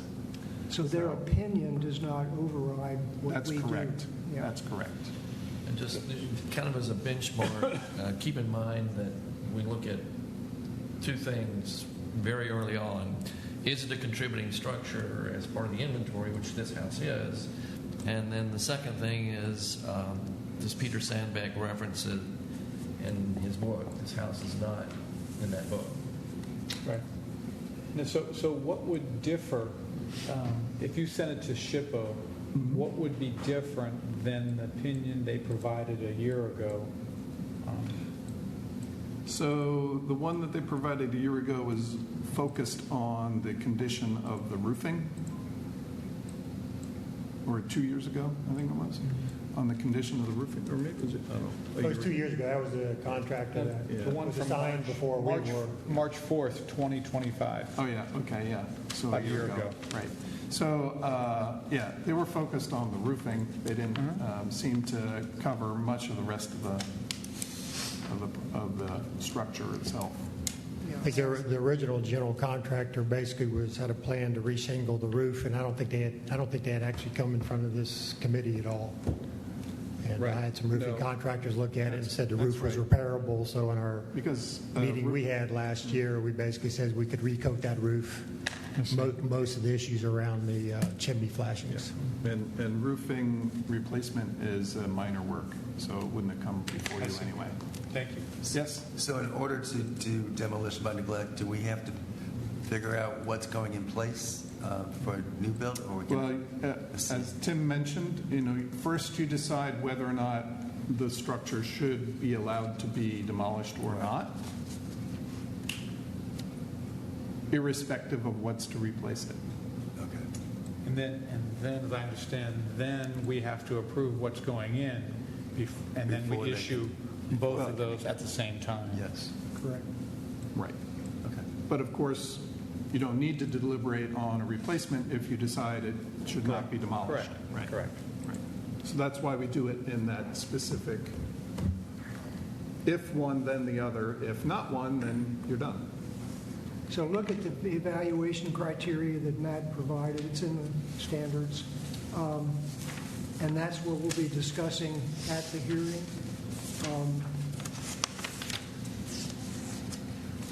It is unlikely we'll hear back from SHPO before our hearing. Well, it is possible, but not required. They usually don't. But I try to make it clear that, you know, if you could do it 2 days earlier than your deadline, that will help us. And when you're looking at the considerations on page 6-5 of the standards and guidelines, also look at the guidelines for demolition, in particular 6.4.2. This one was put in here specifically, to give us a broader range of thought about demolishing a contributing structure.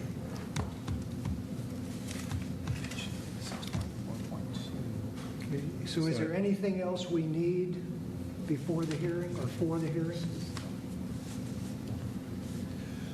Just SHPO, I think, and a chance for people to go by. Yeah. Members to go by is best. Well, we can just go by on our own, or does it need to be a coordinated affair? We don't have to wait for SHPO. Correct. Correct. I mean, your procedures say you should. Well, it says to ask about statewide significance.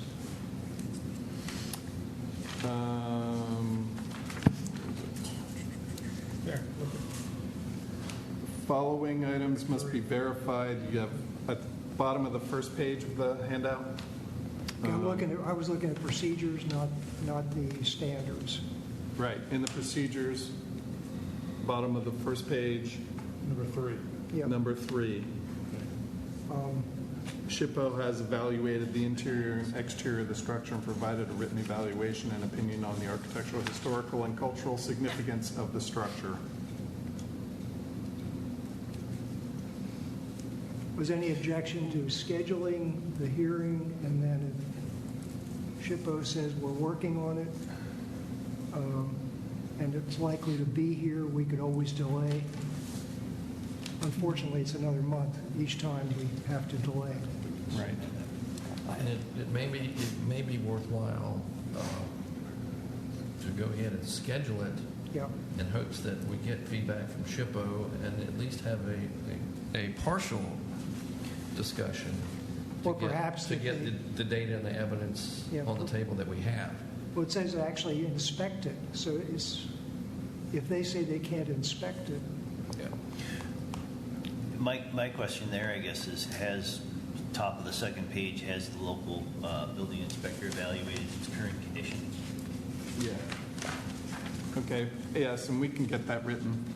Because I think that's something we should look at. I guess a question I do have is the second floor diaphragm gone? Is the second floor still in place? Yes, second floor still in place. All the floor. I mean, there's some. It's balloon construction, so there is rotten. Yeah, members there, and there's some of the floorboards that are bad. But doing what I do for a living, I look at this and I think that the balloon structure is likely a good portion of what's holding that up right now. I think you're relying on, and this is all guesswork, but I think right now, looking at that one wall and that corner in particular, because for those that are not familiar, is everybody familiar with balloon framing at all? For those who may not be, balloon framing is an old school technique of construction where the stud walls would go essentially from the first floor level up to the second floor roof. It would go right past that second floor diaphragm. Now what they do is they build from first to the second, put the floor on the second, and then build again from second up.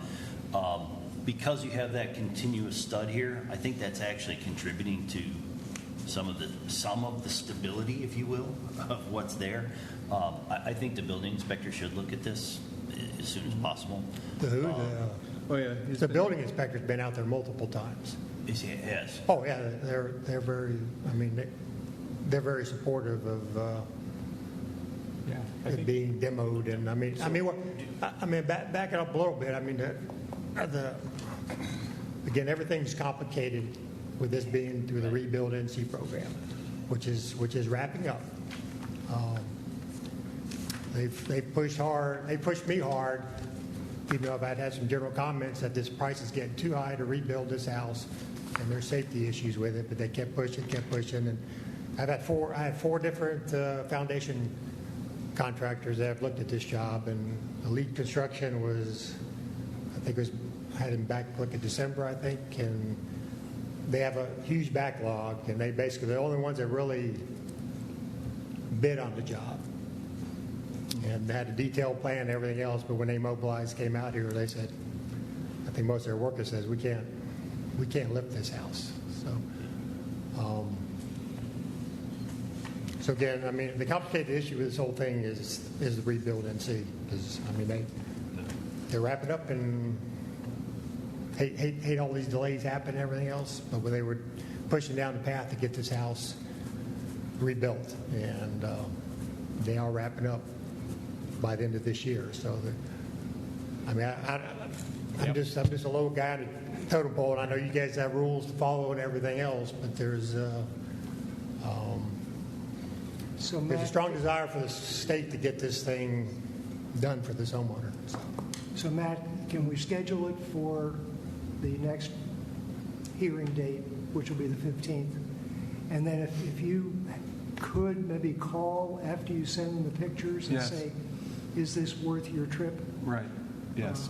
And so those are my thoughts exactly. Yeah, so appreciate it. So yeah, and John, I hope you can make an effort to get out there, being the professional architect and person who's really familiar with building and being on the HPC, and you understand what it is that we're trying to do. I think your feedback at the hearing would be very helpful to the rest of us.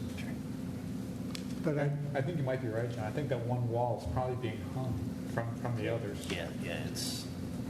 Yeah, right now it's being supported by those temporary beams that are in the house, because you have no center. You have no center support in that house because the whole center beam is gone. So when you go out there, you'll see the evidence. So okay. Has anyone been out there yet? No. Other than Jim's? They drove by. I've walked by Gregory? during the process, but I have not gone inside or looked inside. So then, one of the steps in the procedure is, well, I guess if you're, since we're not going inside, I guess we don't need to arrange for tours. Just if there's 5 of you, please, one leave. Right. You can't all be, cannot have more than 4 people at the same time, right. 4 maximum. But also, you're not to discuss what your observations are or any of that with anyone else on the HPC or anybody for that matter. Just you have to keep them to yourselves, and then you can bring them up at the hearing. So. Okay, with that, any concerns? All right, thank you. Well, can I try to understand the timeline for? Because there's a meeting in 2 weeks, right? Yes, on April 15th. And what would happen in that meeting if people get by and look at the house? What would happen on that meeting? Anything? It's possible that the demolition could be approved at that meeting. But not a permit to begin demolition. Correct. So we'd then have a design review to see the new structure. So what we're going to do next then, still on this project, is look at what the proposed redevelopment could be if the demolition is approved, to see if you guys have any comments for them to prepare for that same meeting, because you can get an approval for the redevelopment at the same meeting as the demolition. Okay. Of course, after the demolition is approved, if it's approved, And then at that same meeting, the COA can be issued for both demolition and redevelopment. Okay. All right? So we're going to go now to the, unless anyone else have any questions on the demolition? All right. All right, so we'll now move to that. He's got a question. Audience. Oh. So that's now up to the chair to decide. Part of that project. Is he the owner? Yep, yep. Are you? That's my sister. Okay, so you're representing the owner. Oh, hi. All right, so yes, you can speak. Thank you for giving me a moment. I just want to mention that. State your name, please. Okay, John Barrett is my name. And it wasn't mentioned at all or talked about the water line that was found when the structural engineer went up under the house. That street floods. Most of the houses that are on that, within my mom's house vicinity, has been raised. Now, I know that they're probably not part of the historical thing, but the houses have been raised, and that street floods every time it rains. You know, to the point where you have to almost take your shoes off to get into the front door. I know that's not your problem, but the city really needs to do something about that. I know the streets are old. I mean, I don't know. Maybe I'm in the wrong meeting to even mention that, but it's a real problem on that end of the street. And we actually got photos of how high the water gets. That's all I have. Thank you. Okay. All right. Okay. Move forward. So this is the plan that the Rebuild NC people are proposing to replace this house. I didn't know they had a two-story plan. But when I mentioned that all the houses in the whole block there are all 2 stories, oh yeah, we have a 2-story. Okay, so anyway, so this is the one that they chose based on looking around what was there, and there's only one other one that's actually smaller, narrower than this one. So this is the one they have. You can see a porch. The left side is punched out farther than, or the right side is pushed back, whichever way you want to think about it. This is the floor plan, and the total depth of this construction is 37 feet from the front of the porch to the back of the back wall of the house. It's 21 foot 4 inches wide. And so they're working on a site plan for this to make sure that it will fit the setbacks, and it may involve actually combining the 2 lots together since they're currently separate lots. And Ms. Barrett, the homeowner, is working on getting that done. Yeah, I heard about that today. And so these are the elevations. I'm guessing the porch is lower than 30 inches from the ground? Well, it's my understanding that everything will be at the same elevation of what's existing house is my understanding. So, but so is there going to be a railing on the front porch?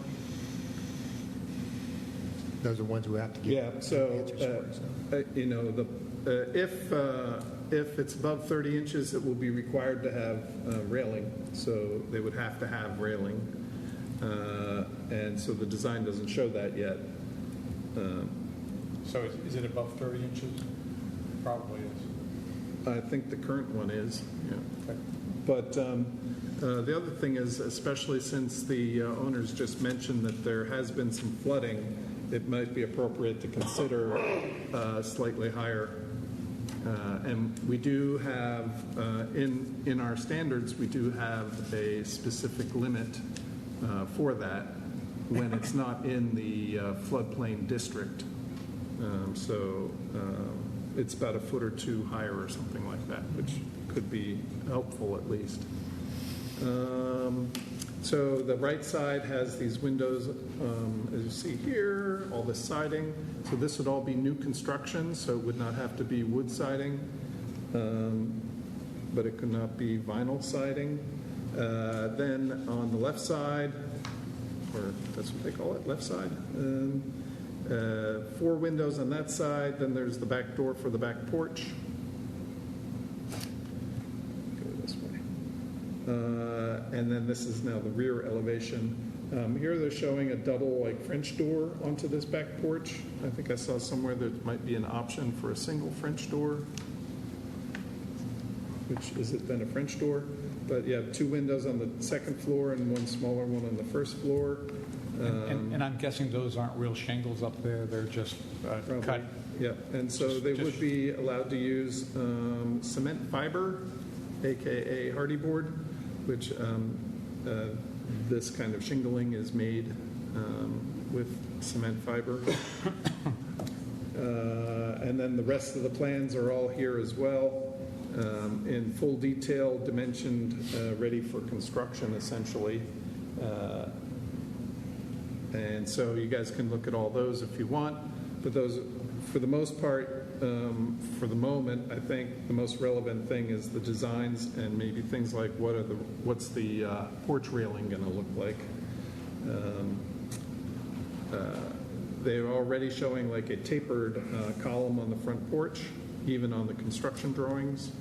And maybe I should make that bigger so you can see those a little better. You can see that there, right? Does it show how wide the corner boards are? 5/4 by 4, so 4 inches wide. So, and those are details that we have in the past asked them to change. If you remember the one in Riverside. Yep. Yep. And maybe also the trim around the windows and things like that. They've been accommodating to the historic district requirements or standards for that kind of thing. So, all right, and that's it for this one. So, do you have any questions or other questions or comments about the actual the potential? Let me just ask, I assume you'd be using smooth hardy board, vinyl windows? I think the state will do whatever is needed to, Okay. so any of those questions, any of those details we need hopefully for the 2-week meeting, if we can get any of those questions. I can't speak for them, Yep. but at least my understanding, they are motivated to get this house done, assuming you guys approve the demo. So I understand. And the homeowners too. more than anybody else. Yes. Any questions on this? I think we will study the detail. Yeah. And I think aside from some of the general ones I just mentioned, that's typically what we want to make sure. If it does need a railing, what that looks like. Yeah, so that would be helpful. First of all, you'll have to have the site plan bought in a week so that we can have it to them for the hearing a week later. And then if you have the site plan, it would be good to know if you have an idea what your floor height is going to be. Okay. Right? So that that can be reflected in the plans as well somehow. Did you guys have some comments about, say, the foundation details or any of that? You're probably going to have at least some kind of vents in those, so they'd want to see that as well, or at least agreement to show them at some point. So this foundation is block with a brick face. Is that what this looks like? That's my assumption. Did you say there was a similar house like this built in New Bern by rebuild? No, it was a different one. Okay, different one. Yeah, it was a 1-story with a shed dormer on it. So this is shown as that shows it as a slab, but here we have the foundation here. So, Yeah. do you think they're actually going to be pouring a slab on like an elevated pad? No, No, I think Jonathan in that Okay, so meeting we had is not going to be a slab, it'll be a crawl space. yeah. So we'll need a set of plans that show a crawl space. And then it's okay to have CMU footing, foundations, whatever they are, but then wrapped with brick, which they were planning on doing anyway for this.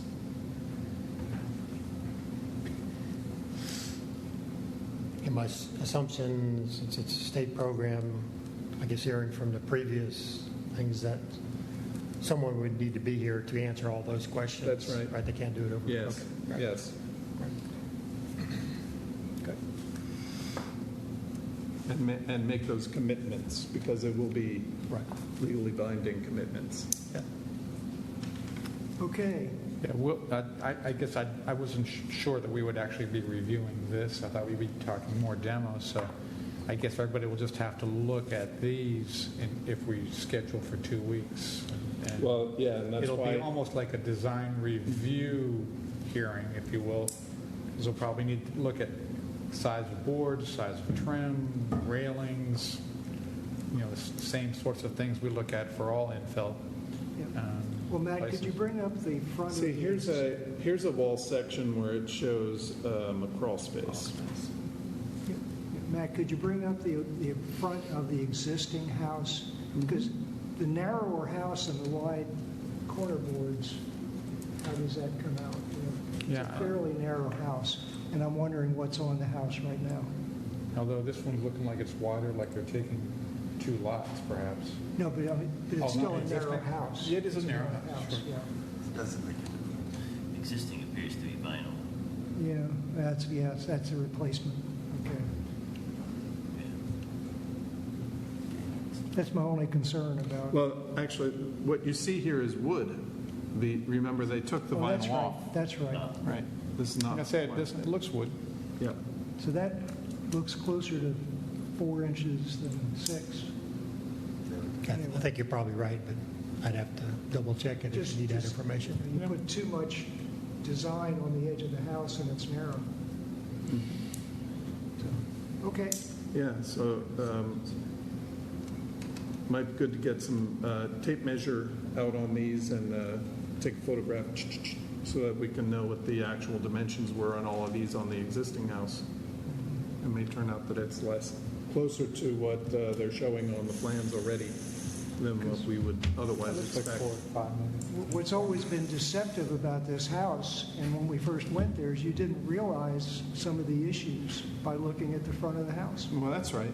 All that termite damage was inside the walls. And the separation at the back, I mean, all that was just not that visible. And it was hard to, whoever crawled under it was hard to crawl under because some of the floors had already collapsed on the inside. Yeah. So. All right. Well, thank you very much. All right. So now we have 811 Pollock Street. So let's see.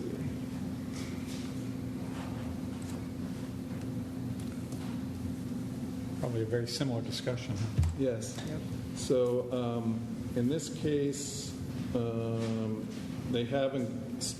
they've started some rehab project with a previous contractor. So I guess it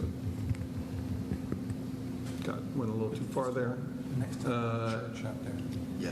And then again, the rebuild, or the state, I guess it's not Rebuild NC anymore. Did Rebuild NC was involved with the previous contractor and they backed out of this, or how does that work? Oh, Yeah. give us Good your evening. name and... Good evening. My name is Mark Pickett with Baptist on Mission. This project originally was an NC rebuild project. Just in the recent past, Rebuild approached us to look at taking on this project because they were going to exit them out of the program with no help. So they've asked us to step in and we are stepping in at the last moment. So there's a lot of information I do not have. I can try to provide as much as I can, but we want to try to see what we can do about trying to find a solution within the timeline that we have available to us to work with. What's the end of your timeline? The grant monies that are being made available to us will be no longer available at the end of October of this year. The end of October, okay. All right. They're also on a very critical path for this as well.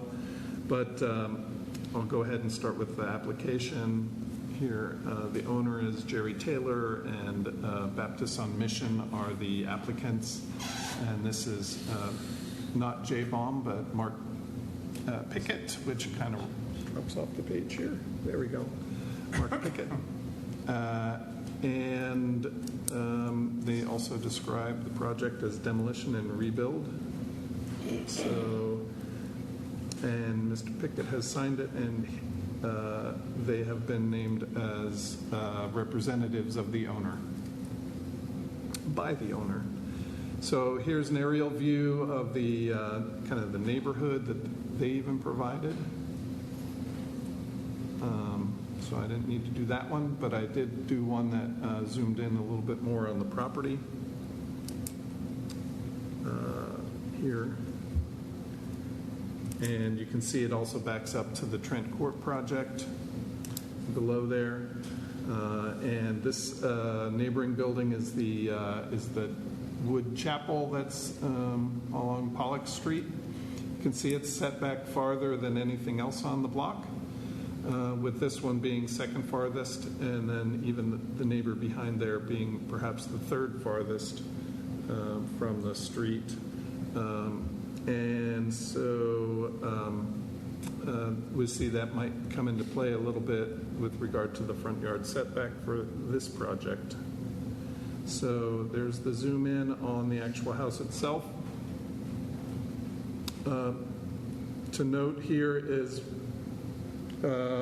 we have front porch out front and then a two-story portion here. And there's also a two-story portion in this lower left corner, in this corner here. So the two-story is almost an L shape or a P shape. And then this is a one-story segment, and then yet another one-story addition on the very back. We'll see all those from the ground.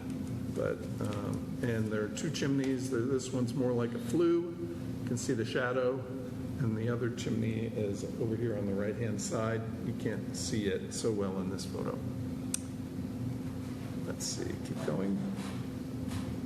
This is the assessor's floor plan for the property with the street at the top, the porch. And the reason I have this in here is the second floor is shown here in red. So again, that P shape for the second floor, and then the other portions here are the first floor roofs, essentially, or the first floor areas, the single story areas here. And this had been a porch at one point.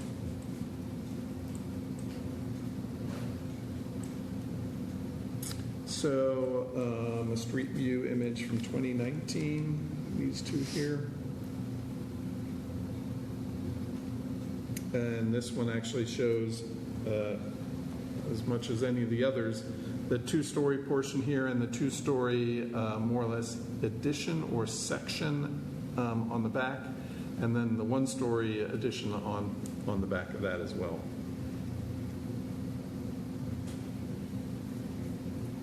So this is a National Register entry for this property.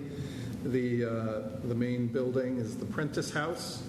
It's federal style, and it's 2 stories, 2 bays wide, 3 bays deep, modern porch with rock-faced concrete block posts, exterior and end chimney, and a gable end roof.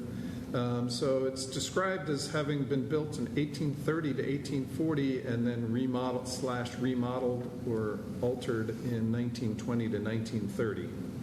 And it's listed as contributing. The little shed on the back is non-contributing. It was built in 1980.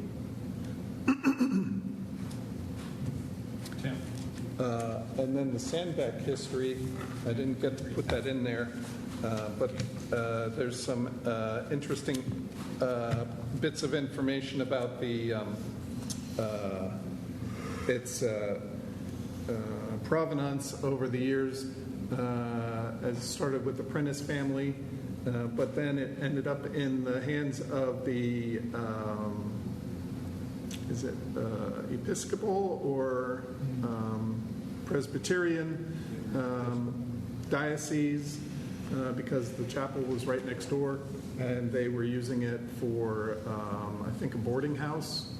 And so we'll see that in a second. Maybe I won't look that up. Crap.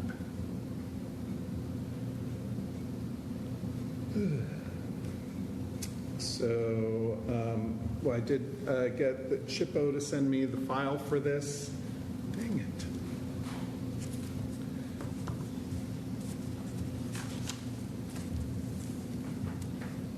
And on the fourth page, they refer to the diocese ownership. That's the normal survey form. This is some of their research, mostly the Sanborn maps we'll see in a minute. And the 1907 tax list at the bottom here says the Diocese of Eastern North Carolina was the owner at the time. And some more references to its older history. The old deeds are shown here in their file, and some other information about who some of the owners have been and things like that, the value of the properties, of the property at the time. So these photographs then are from, I think the file was dated 1981. So the house hasn't changed much even since 1981. You'll see in a minute that the back looks pretty much just like this. The back porch has been already enclosed. Chimneys are all there. Everything's pretty much all the same, even since 1981. They did document some damage on the left front corner of the house at the time. That's all notations on the backs of all those photographs. Okay, so the Sanborn map from 1898 shows the structure here in red, circled in red, as a two-story dwelling with a porch on the front, and pretty much, well, in the same location as we saw in the aerial, with the chapel here on the right set all the way back, and then this one second most and third most set back, both of those at that weird angle. It's weird that those two are at an angle. Right, I know. So, and then in 1904, the house is still there, the same. However, I'm going to zoom in on this one. It happens to show that the porch is actually a two-story porch. So a double-decker. Really, is it so conclusive there, 200? Let's see. Yeah, so that's a two, just like the two there for the actual structure. And it's an Episcopal chapel. There we go. So now in, oops, what year was that? I passed it. 1908, it now has this one-story open, like a porch addition on the side, and it seems to be on the same property as the Episcopal Church. And I think we had just talked about it was on the tax rolls in 1907 with the Episcopal Church or diocese, and so this could be covered open space for the occupants of the dwelling to, be outside.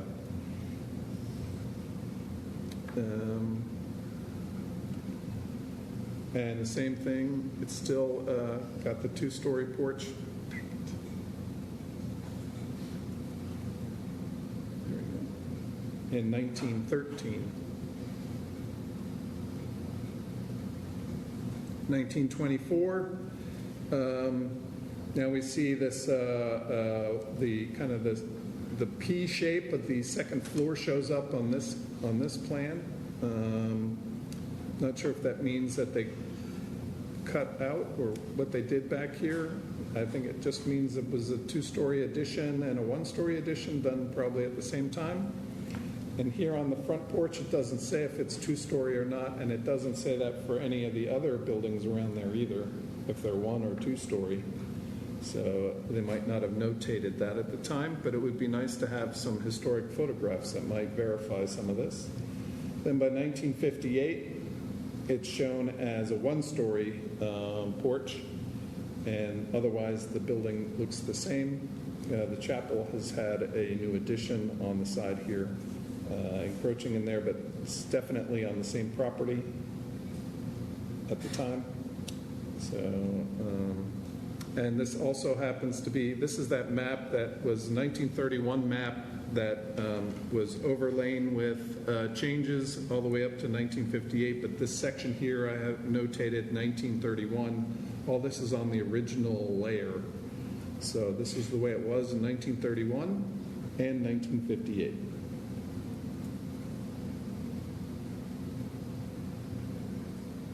So at least we know that it was one story in 1931. That's likely when they added those concrete porch columns. Okay, so these are now some photographs. I guess this is better than the one I showed earlier. The other thing to note here is the mechanical unit is here on the side. That becomes a landmark or a marker for that side of the house. The previous contractor that was doing it as a rehab did a full 27-page estimate going line by line for all the different things to the scope of work with a final bottom line page was $91,000 to do the rehab, which did nothing on the outside except remove the chimney, which I told them no unless you get approval from the HPC. And then that had no exterior work? No, other than painting and I think either removing or repairing the storm windows. I think that was it. Yeah. And when was this estimate? Actually, it looks like it was prepared in 2021, okay. But it was only sent to me in 2024. Okay. So 2021 up here. So it was obviously was considered viable rehab then. Sure, until again, like the previous one, until you get in there and you find there's more than meets the eye. So one of the things to note is this is obviously a structural problem here on this porch column. They didn't mention that in their rehab. At the bottom of that column, you can see how it's shifted. This is the porch floor. I'm trying to give you a reference here. The porch floor of the corner.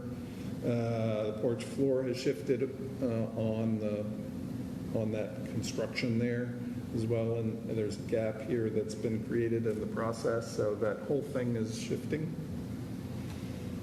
Are those concrete steps, Matt? That is just the concrete edge of the porch. Steps. Okay. Yeah. So not really steps. Somehow they built it on in That's layers. just a portion of the foundation build up for the concrete porch. Mm-hmm. This is trying to show the gap between the house and the chimney that's started to happen. It's a little hard to see from there, and it's quite a distance away. There's another photo that helps with that, understanding that. I believe this one was to show that potentially there's some tipping of a pier here.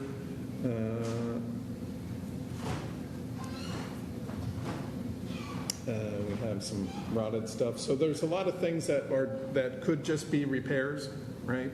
Or replacements of individual pieces. But as you add them all up, it's maybe becomes more significant. Now here we have a wall. You can see this looks like it's bowing out. That's right. Everyone see that? Yeah. So this is on the back side, the actual porch. This is the stairway coming out of the back door. So that was that enclosed porch area. Then we have, which is there, which would have been right down here in the lower right-hand corner. Now this is an image of the entire back of the house, so you get a better understanding. Have the main two-story portion here, and then the other two-story piece on this side is actual bathroom, which would have been added, right, at some point in the early 1900s. And then the two other one-story additions here. And you do see these 6/6 sash on this thing. Some of them are still here.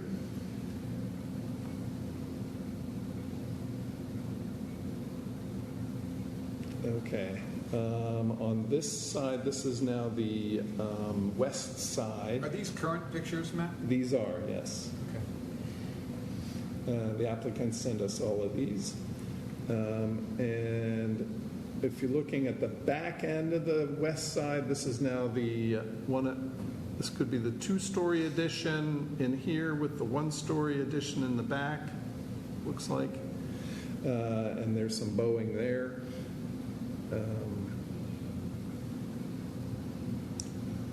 This is the area at the air conditioner. I'm surprised it doesn't look. Do we have another picture of that? There we go. So here we also have, again, some bowing of this wall. This is all vinyl siding, so it's bending along with the wall when the wall's tipping and bowing out. Does the property have vinyl the whole way around? Yes. Yeah. This is just a piece of trim that's fallen off or somehow been removed. And this would normally be the counterweight space for these windows. Okay, so now at the front door, this is, again, a lot of these things are like small little repair things that add up that hole there. The hole in the corner of the room, of the walls, but also a hole down to the crawl space where it's daylighting. More significant is some of the way the floors are tipping and tilting. We have some newer photos with some levels on this, but here you can see also some more sloping of the floor. Here, this is now an opening that the contractors made in the floor so that they can get into the crawl space and look around there. If we tour this building, they might be able to open that up for us.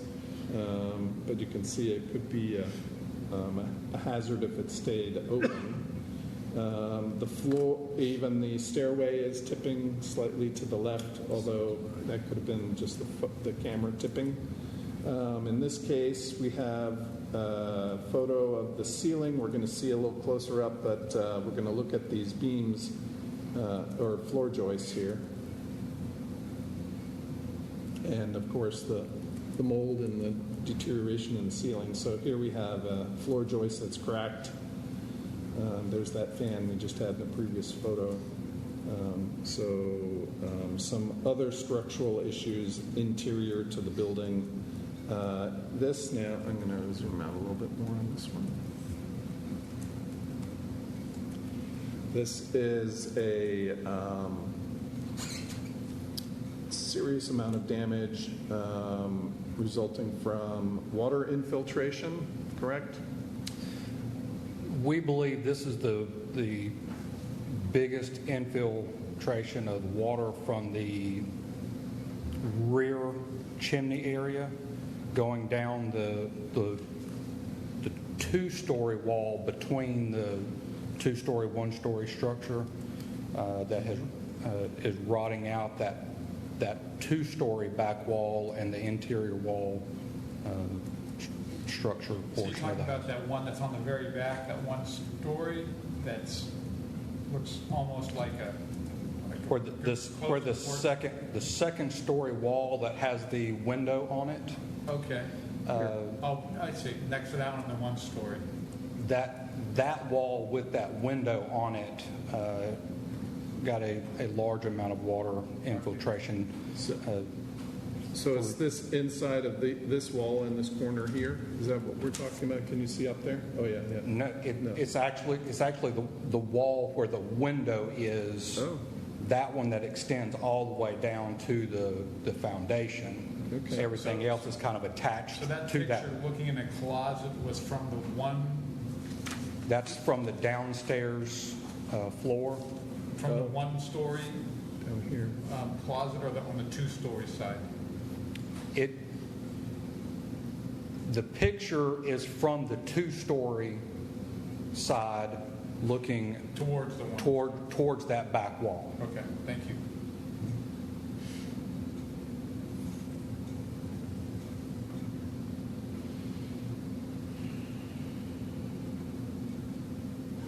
And so this is all exterior, or you said this was interior, the other side of the interior wall next to it? That portion is the interior wall to a bathroom.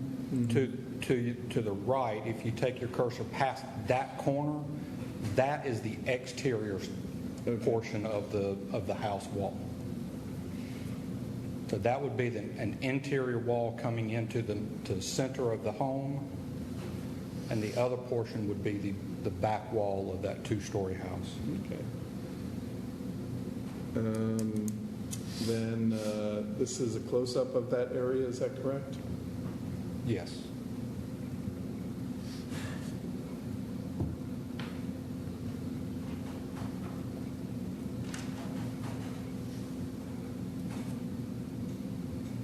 This is a different area. This must be on the second floor. This is actually the first floor in that storage room area, the transition from the storage room to that first floor addition. And here it looks like we see the back side of the vinyl siding. And then I guess the black tar paper or whatever was used at the time is kind of disintegrating. And this was caused by some kind of water leak, I suppose, right? The vast majority of the damage that we were aware of was roof, wind, rain damage from Hurricane Florence.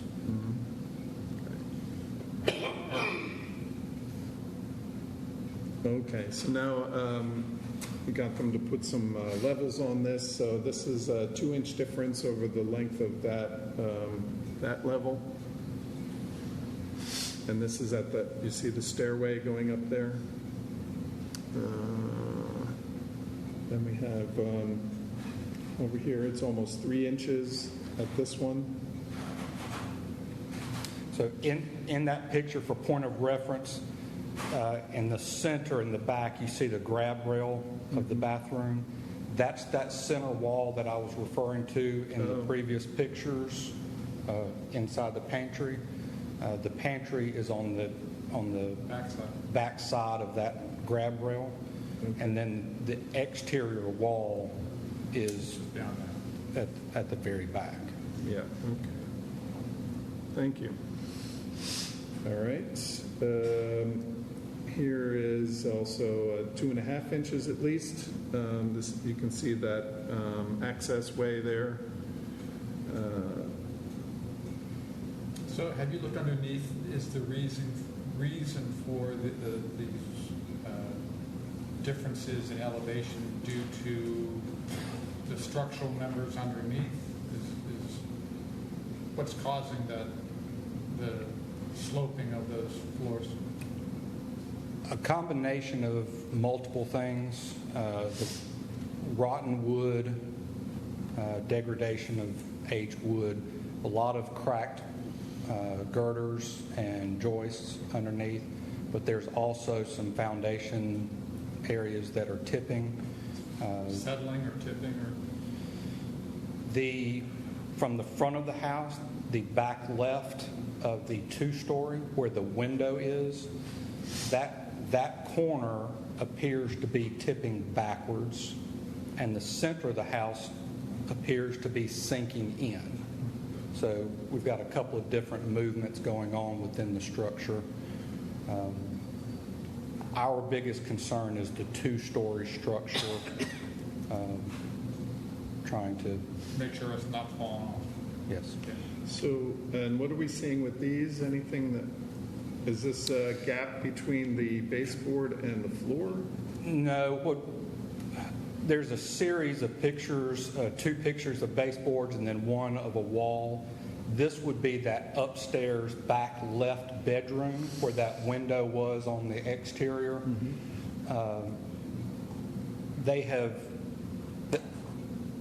that room appears to be sinking backwards and outwards, and they have built the floor up along the back, so you can see where the height of the baseboard has been reduced along the back wall of the house. Trying to add additional flooring. Trying to add additional flooring to make it level to walk on. I think we see that you have a hole when you show us the hole in the floor.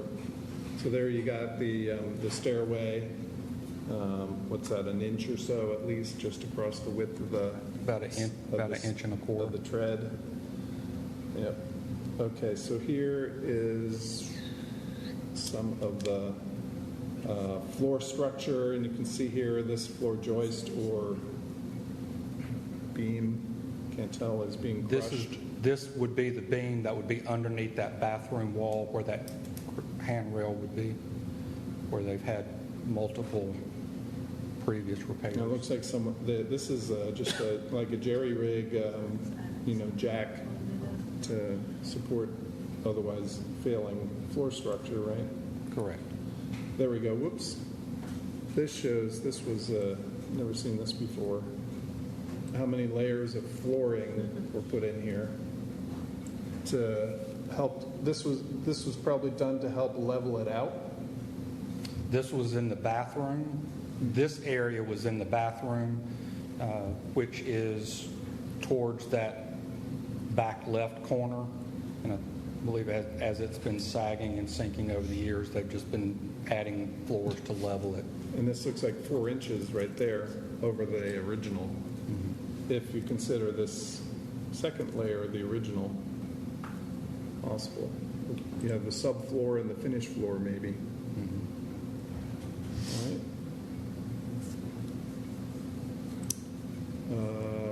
And here's some structural failure here.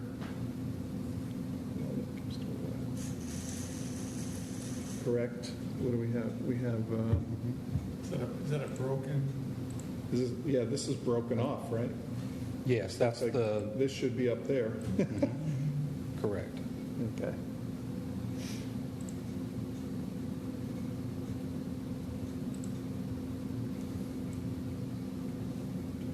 Like that. That's the way it should have been, right? Well, this was an old repair. The previous picture would be on the left-hand side of the house by the bathroom.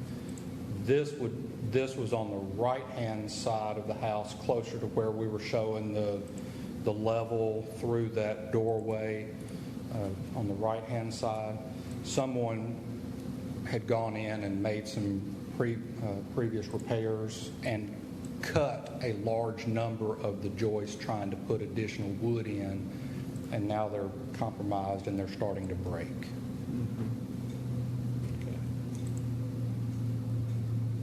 How about this one? What do we see here? This is that same area, but the pier, a few of the piers are starting to deteriorate, and there's actually a number of brick that are laying on the ground around it.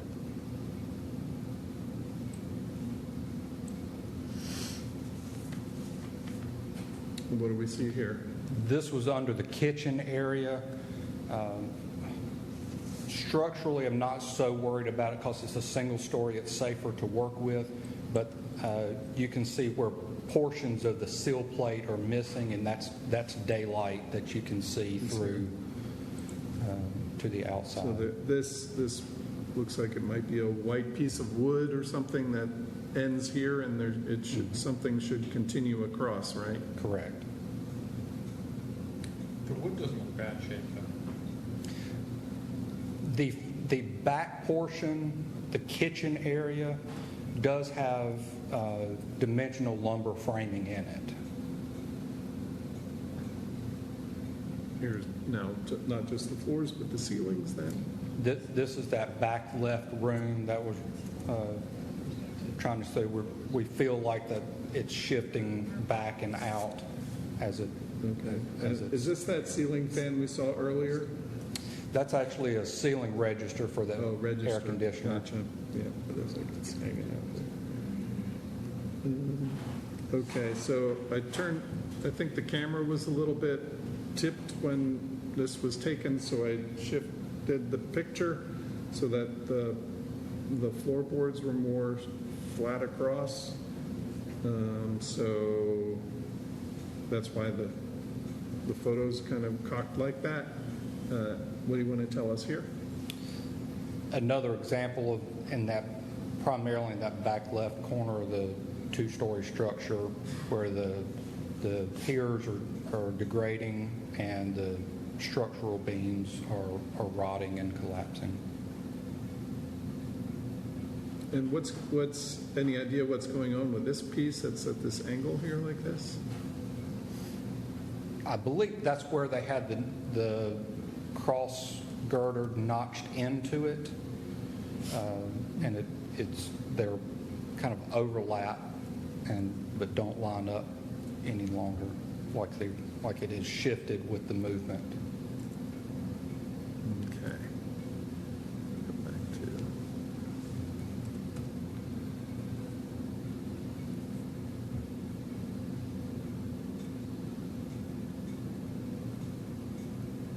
Okay, what do we see here? This is back in that downstairs living room, just an example of some of the previous repairs that were done in that ceiling. The lower board, you can see a gap. It's difficult to make out, but there's probably 2.25 inches of gap between the ceiling joist and the floor above it. And they've gone in and scabbed wood in there where those boards are cracking and splitting. Yeah. Matt, if I can say we're getting repetitive here, these pictures will be online, but the yes. question, Yeah. do we think we need a visit? We had a good picture. Yeah. Well, we need to make a visit. So Matt, can you Okay. arrange? Yes. It's safe to go in first floor? We walk gingerly when we walk through the house. Okay. So up to 4 people, fine? Okay.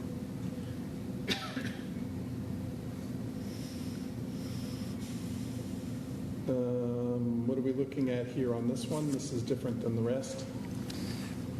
That is outside that upstairs back window, just showing another water entry point. Is this it here, this corner here? Yeah, This is sloping down towards this correct roof that's going the other direction, and there's no valley or anything there. Okay. So it's the window that we're looking out of is the primary damage in the structure of the building, but there's also damage in that wall at that transition between the first floor That structures. probably explains a lot of that right there. And then this is the level for the chimney.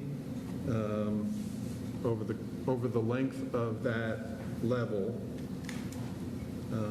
it's out of plumb by that much.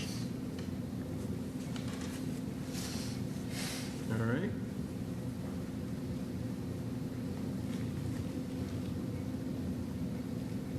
This is a Well, deteriorated piece can of... we skip on through here? Yeah, but these are a little bit different than the other ones, I thought. Well, but they're all online. We can look at them Yes. before we go. Yes.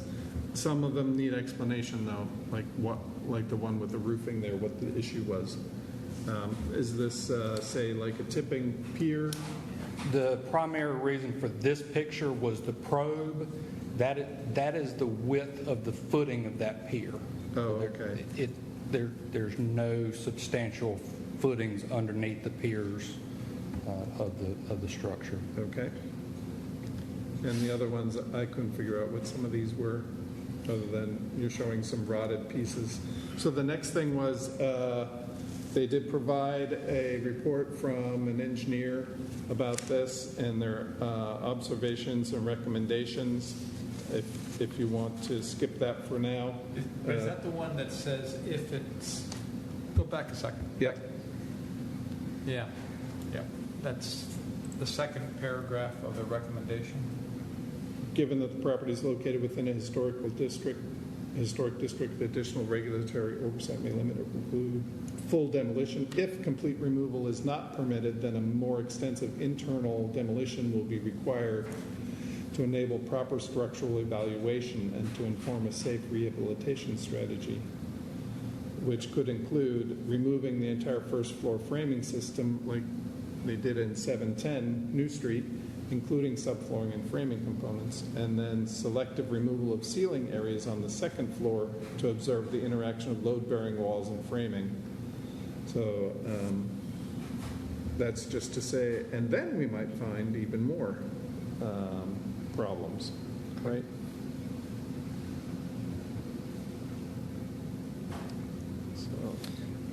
And that comment right there was the express reason why we chose to go ahead and go to the level of request that we are, so that we do not have to experience what you all are dealing with 710 New Street. All right.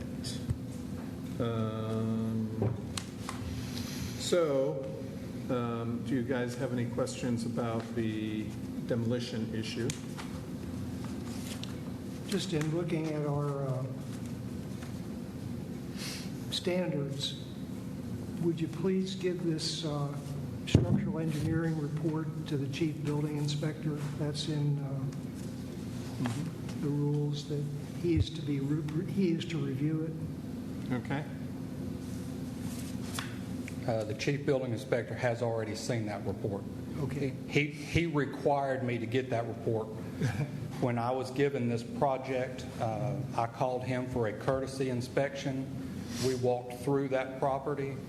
About halfway through, he looked at me. He said, I can tell you right now, I will never consider a building permit on this structure without an engineer report. So that's why we engaged that engineer and provided that letter.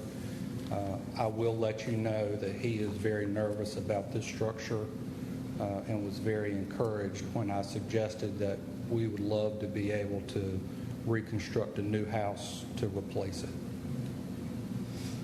The engineer or the building official? Both.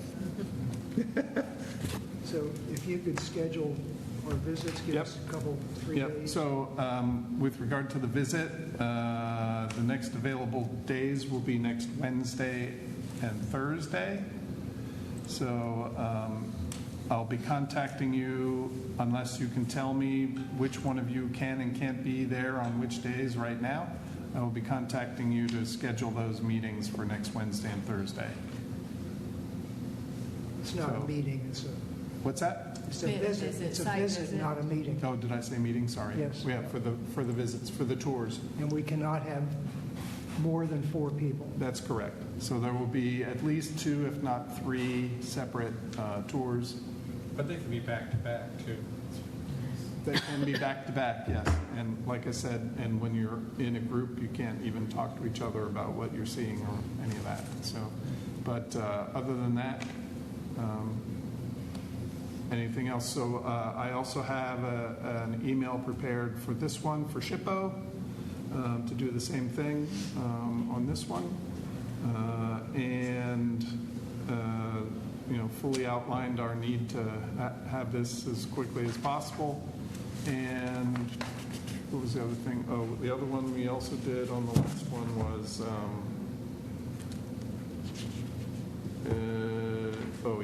the chief building inspector's report on the interior. Are you saying that this structural report, his review of the structural report, may be It's in our standards, okay. but apparently he's already seen it, so just make sure that that's Okay. documented. Yep. Okay.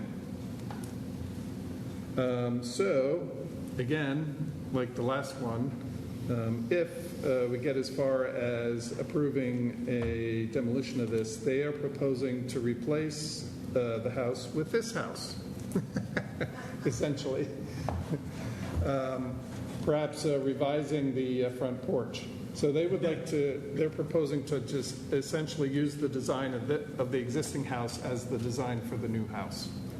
They'll, obviously, it'll be a little bit higher than this one. They may be using more the modern materials, but the design would be the same with the porch, the door, the windows, the slope of the roof, all of that. Now, they're looking at not including the one-story additions on the back. These were the things, considering reconstructing a 2-story front porch, perhaps, because of the history of that.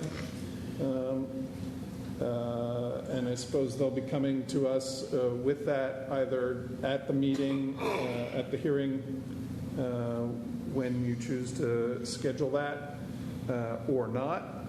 And then otherwise reconstruct the porch as is or to an early 1800s style, which would be a guess as to what it would have been as a one-story before it became a 2-story.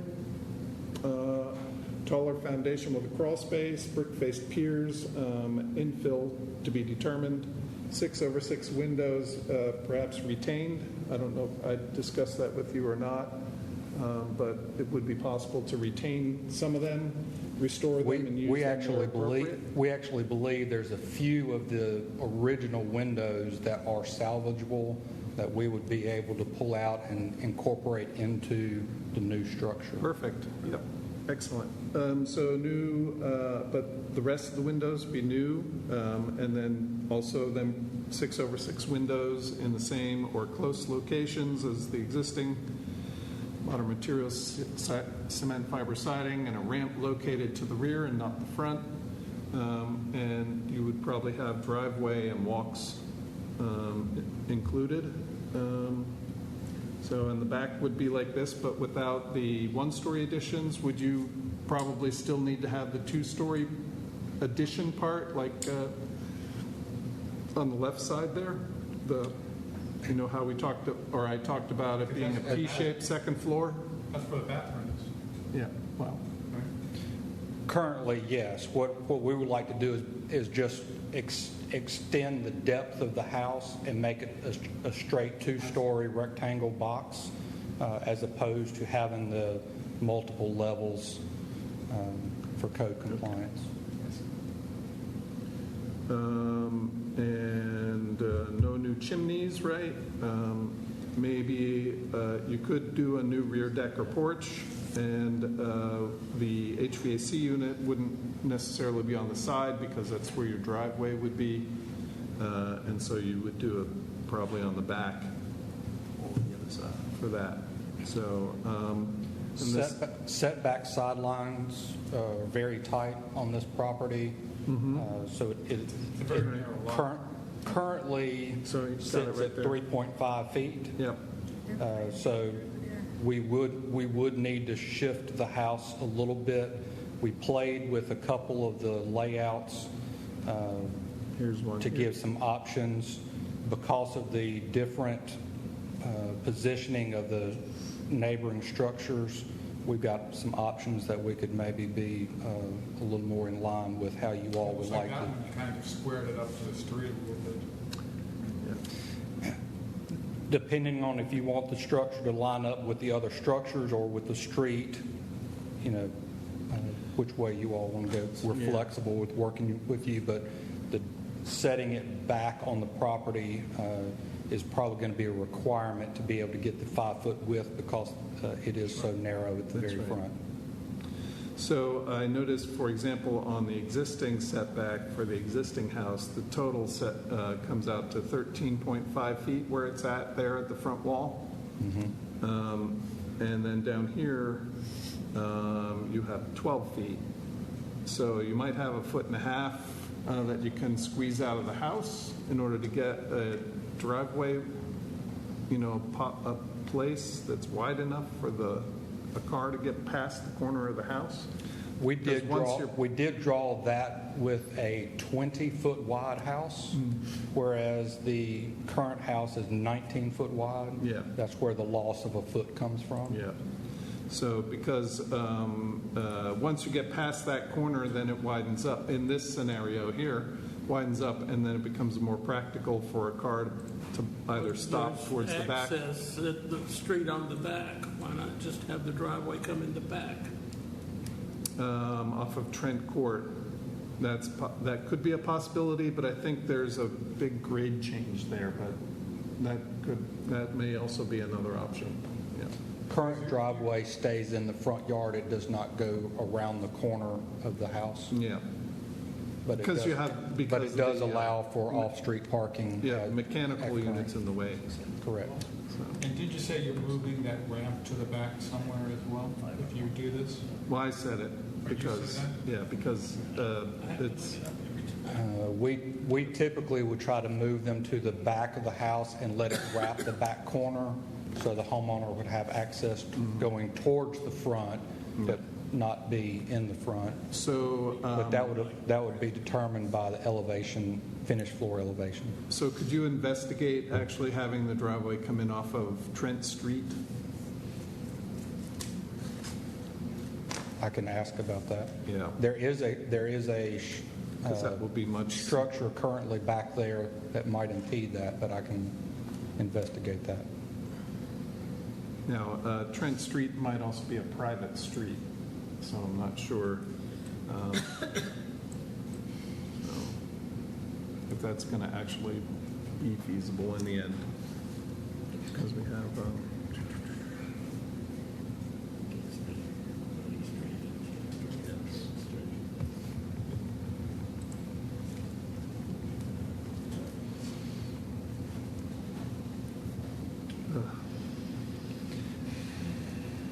Too much stuff. Just to make one comment towards one of the guidelines that you mentioned earlier, you mentioned 6.2.4 in the demolition guidelines in reference to not trying to create infill. We have no desire to create infill. We see and value this structure for the history that it was. We would hate to see New Bern lose this structure, but we would love to be able to be a part of writing a new chapter in the history of the Prentice House, that from the damages of Hurricanes Matthew and Florence, that it was able to be rebuilt for the current homeowners.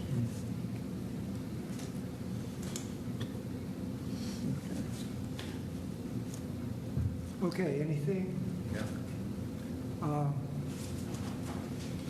How much could you have for a meeting in 2 weeks about the new structure? We need pretty good drawings, and so just forewarn you there, unless it's a complete set of pretty much ready-to-go drawings, we'll probably have to put that off. But we could address the demolition. Hopefully we'll hear from SHPO. But it doesn't give you permission to go ahead unless we approve the second. So anyway. I know for a fact there's no way that I can get drawings produced in 2 weeks for you all. But I think the concept is agreeable generally to people, so.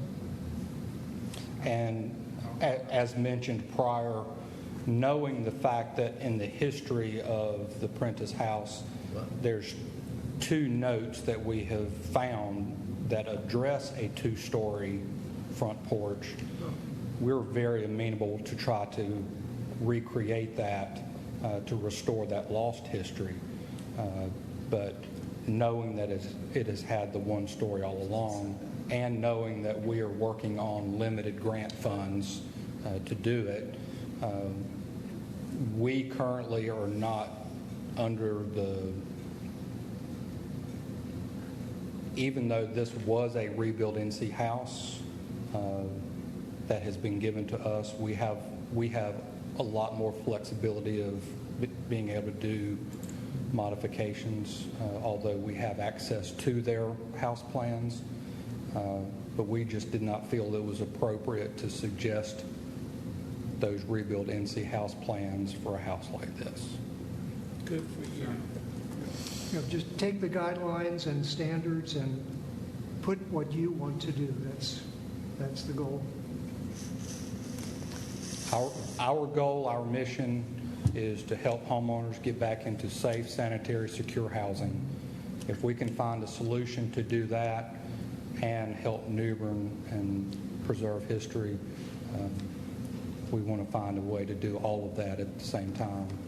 But we do know that we're working on limited time and limited budget, so we want to present this for as much guidance as we can. Appreciate you coming. Thank you. Yeah. So, Matt, are we ready for Tryon Palace? Thank you. Yes. So that is and this is a fence 613 Pollock Street. My house is worst condition.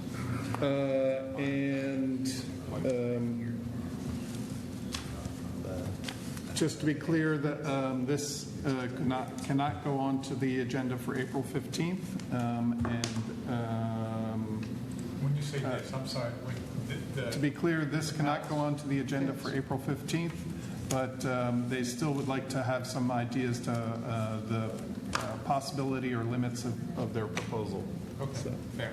All right, so we're talking about an area of the Palace property outlined here in white. It's along Eden Street and then also connects back over to the house. I forget the name of the house there on the corner at the gateway, at the gate to the Palace. So that area there.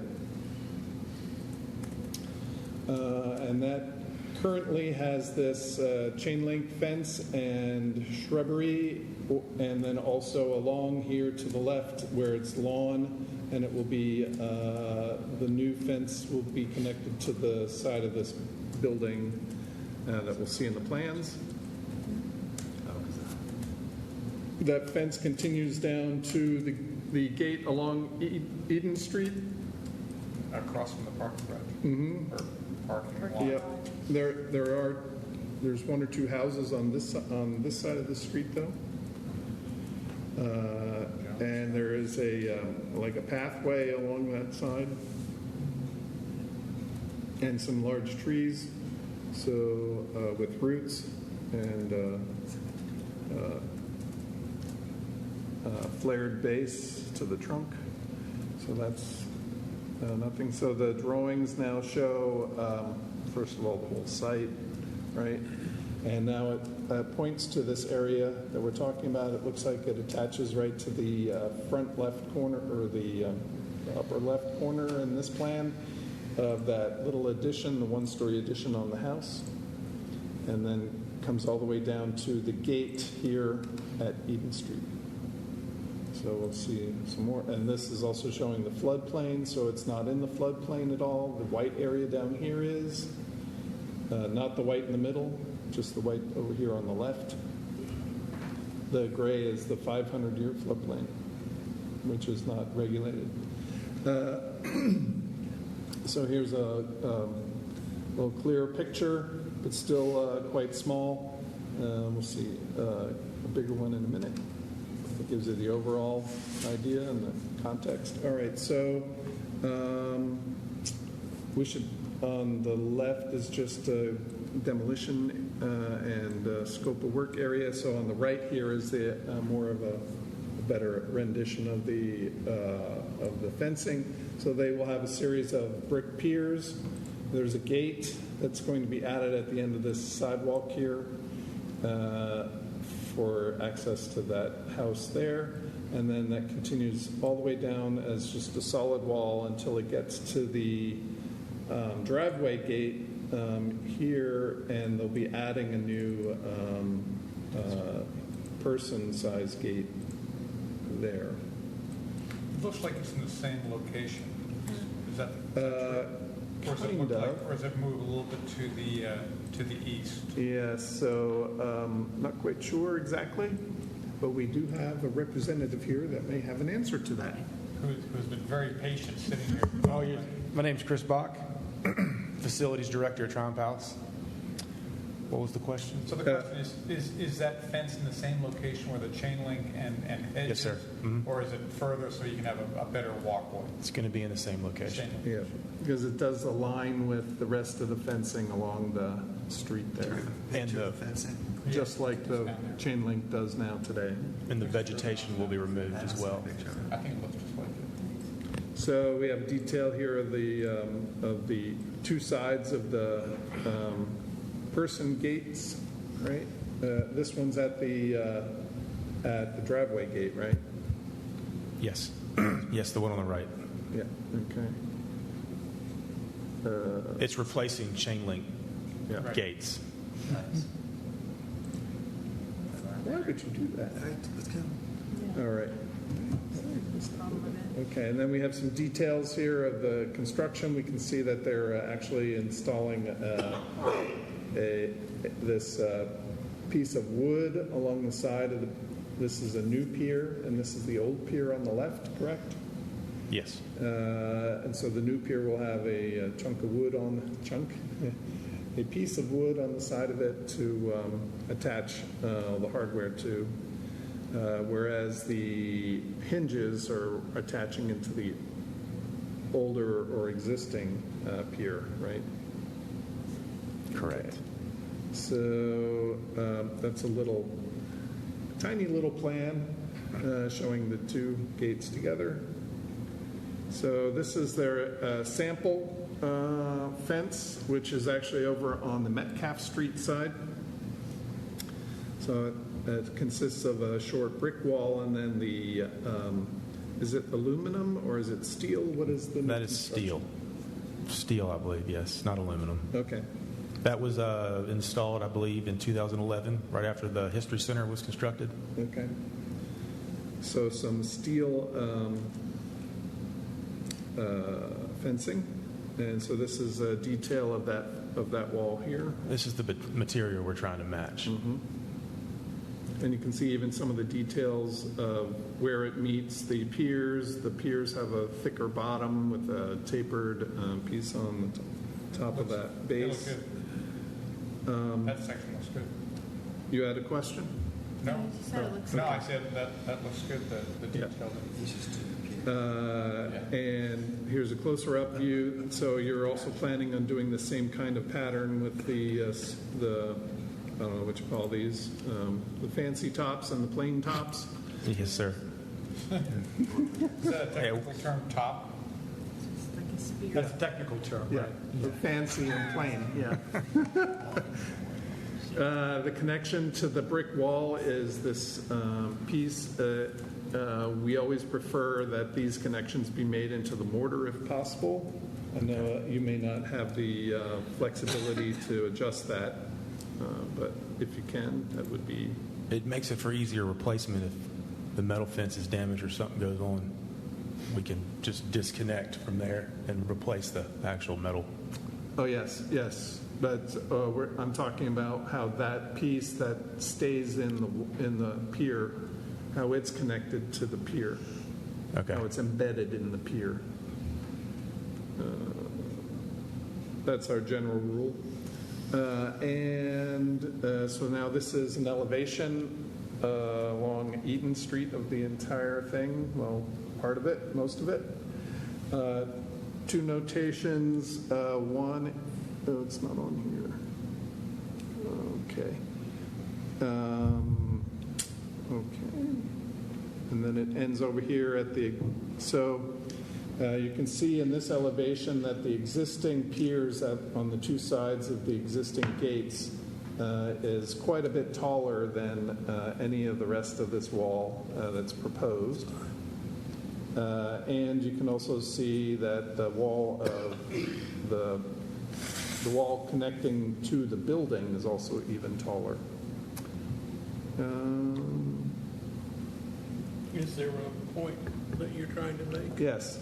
The next thing is that down here it shows that the entire height of the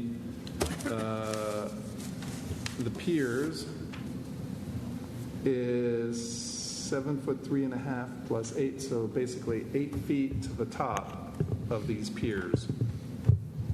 And then, of course, the metal fencing is between the top of the brick wall, which is about 3'9" to the top of the cap of the brick wall. And then from there on up is the metal fencing. So that's quite a bit different than we allow in the primary AVC. And so we will need to consider whether this warrants an exception to that rule, and how we handle that formally in a hearing. Didn't you say that matches the ones over on Metcalf? Well, they were matching the brick and the actual metal fence. The one on Metcalf does not have any brick columns every 16 feet like this new wall is But the height, proposing. the height of that fence, is it shorter than this fence, or it's the same height? Should be relatively the same height. So this shows what I say, 3 foot 7.5 inches from the ground. I'm assuming this is the ground here at the bottom, and it's not inside the ground, like a foundation, to the top cap of the wall. Is that about right for the photograph we saw? Yes. This is about 3.5 to 4 feet. 1, 2, 3, 4, 5, 6, 7, 8. And if 8 rows of brick. If the land on the inside of the fence is higher, we measure from that, correct? Yeah. Yes. It's flat along there. It Yeah. is. Either way, it's going to be way more than 6 feet. Yeah. Yes, it's flat, because right now it's got the chain link with the same land on both sides. What's the fence on the south side of that big gate now? Where are we at now? Over on Eden Street, across from the parking lot. There's the gate where you're stopping this work. Mm-hmm. What's on the river side of that? Well, it's a brick building, and then it goes back into the brick wall, and then it turns back into chain link and wraps around towards the History Center. So right there, it's part of the brick wall or of the building. That's where it ties to. Yes, sir. I can't figure. Is there any plans in the future to remove the other chain link fence? and Yes, this copy what you're doing? will be phase 1. We're hoping to be able to get installed, and then this attraction will help us hopefully generate donors. Foundation can generate money to build the next half. It's going to be pretty expensive, and it'll actually tie into the one on Metcalf. Correct. That's why we're trying to match that material, because that's where it will terminate. I need to go by Metcalf. So it would eventually be one continuous, same motif all the way around. Yes, sir. To note, though, that on the rounded end, the back end, that's actually a retaining wall. A retaining wall. And also... It's like cut up streets and driveways and stuff. They just piled on top. Right. But it's also a storm wall, flood wall. What do you call that? A wall that's protecting against storm waves. A banquette or bulkhead. You're saying bulkhead? Yeah, I guess. Yeah. I mean, I guess it's not, but it does flood there a lot, so I guess you could consider it a bulkhead. Yeah. It's not supposed to be a bulkhead. A flood wall would be a better word. Most people would know. So with the fence is on top of that wall, is it? Yeah. It's stepped back just a hair, but pretty much on top. Okay. Yeah. On the big wall, they will be replacing the retaining wall. Oh, so they can get rid of the rubble? That's the plan. How long that is down the road, I do have no idea. I think we should approve it because it's special use and it's a government building, and it's also for protection of the building. And it doesn't hurt the fabric of the community. In fact, it's beautifying the look too, and it's securing the property because it's special emissions to get in, and you know you can't vote tonight, right? I know. I'm just saying that they're moving along. They need to go back to the drawing board. They don't need to go back to the drawing board. No. So two other bits here. Some of the columns have these I was asking about the lighting. Lights attached to the top, and some don't. They'll be about every three columns will have a light. Every third one. They thought about doing every one, but that's too bright. And I know y'all drive by there at night. That place is extremely dark. And you can see into the garden. Now, would the wiring be then embedded in the wall? Yes, sir. Have a conduit? Conduit would be running through the wall, correct. Right there, just like that there. So there was one other bit. There is... And that light fixture is kind of They tried to match. They're trying to match the light posts that are going around New Bern, the street lights, as close as they can. Oh, cool. And maybe if we get the height of the two columns that are on either side of the big gate. On Metcalf? Okay, yes, just because correct. you're stepping down from that. Another road trip, we're going to go to Metcalf. There are also some lights embedded in the wall that are like, stairway lights. So this is the electrical plan, but it doesn't show there. Where are they?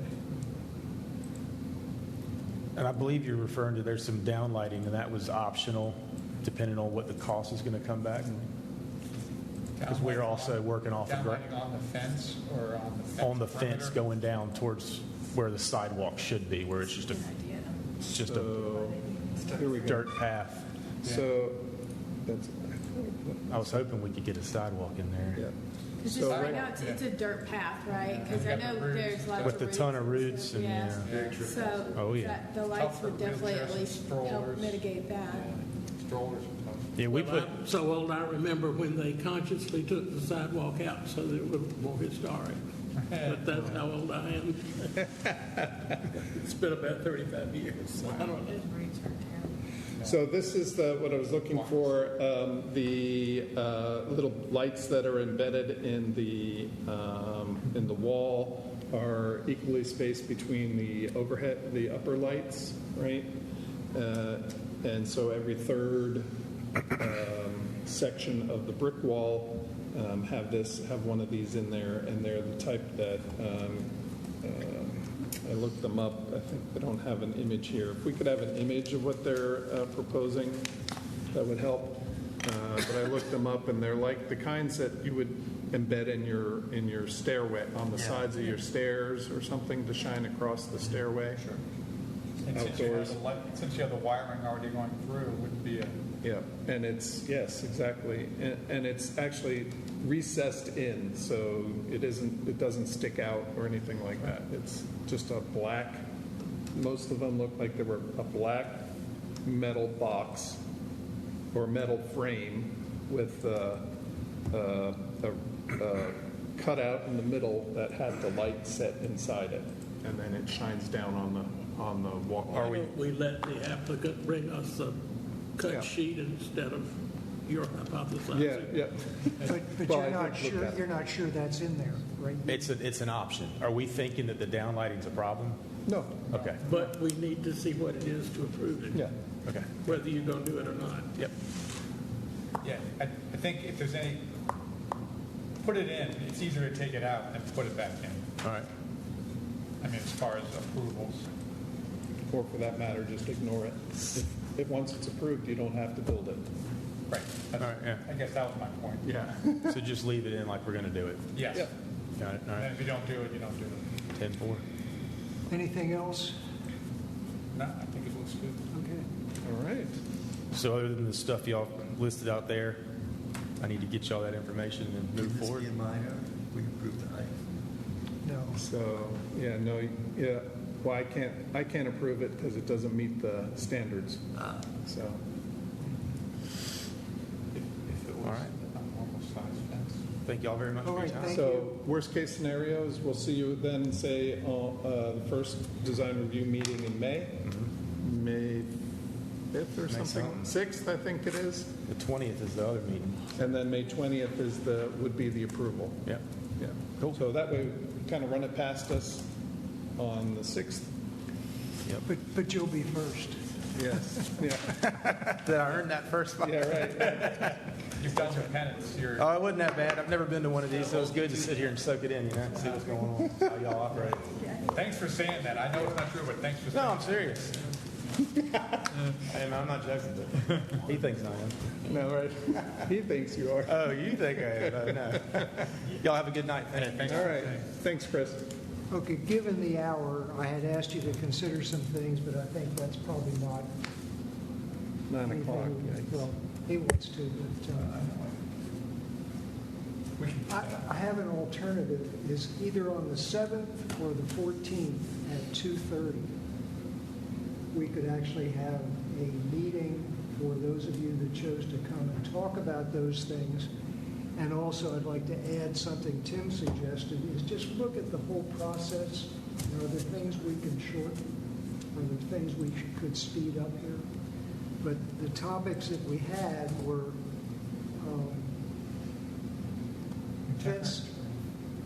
vinyl fences or substitute material fences, vinyl windows, a question about changes on the back of a building that might be solving a problem. Let's say a composite door that solved an issue on the back of a structure. And then also, our metal roofs, should we consider other types of metal roofs? So the same ones that I had, plus add, can we speed up the process somehow? I have mine, I just didn't sit back to you, sorry. I had answered you and it didn't get mailed back to you, so. Okay, but anything, have if you can't come, you can submit things. 7 or 14? 7th or 14th, which day might work better for people? The 7th doesn't work for me. I'm not in town. You're not, well, how about the 14th? Well, then let's meet then. Yeah, right. That's the time when the cat's away. The 14th then, does that sound good? 7th would work better. We're going to have the meeting even if Matt's not there. I talked to Jim about it before. Yeah, well, we can do the 7th if it's better for people. I think sooner better. Yeah, let's do the We 7th. need to, we're gonna meet here? No. We'll be at the other It would one. be a good design. At 2:30. At your office. So 7th at 2:30? I can't make that. Okay, well, but if you have any comments, I will tell you on vinyl fencing, both Tim and I have looked at a number of other cities, and we're not finding many in historic districts, but in fact, even Detroit had it in at one time and removed it. So there's a Even lot ones of... that have the wood look to it, was that Well, it's so considered hard, an it's exception? so hard to start defining the look. Yeah. And then, literally, when I first joined this years ago, I remember people would bring in their windows, the entire window. They'd lug it upstairs and bring it up here. I don't think we want to get into that, but a cut sheet, there's no way that we can really see what it's like. Yeah. Some of them have a good appearance, others do not. But just, If you'll just Google yeah. fences in historic districts, I mean, you'll get a lot of things, and I only ran into maybe one or two that said they allowed vinyl fences, but only in the back where it's covered up by bushes so that the neighbor can't see it. And that's the big issue, is the fence always has two sides. There's a neighbor on the other side. Well, vinyl fences have two sides. I mean, the city members. Yeah, but I mean, the neighbor may object more so than right now. And for vinyl windows, same thing. Do the research on it.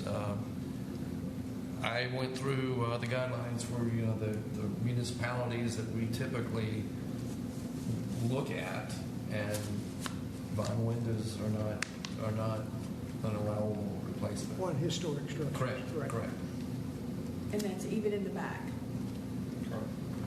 That's something, when does it become an addition and when does it become a replacement? No, an addition is a little bit different. What I'm talking about is the contributing structure, the actual contributing structure. But suppose you add a small roof over top of the door. Yeah. Are we going to talk about it on the 7th, or are we going to talk about it tonight? Yeah. 7th, the 7th. Okay. And then Matt had suggested some changes to the minor works list, landscaping to landscaping and hardscaping, street furniture and kiosks, playgrounds and play equipment. We can talk about that as well.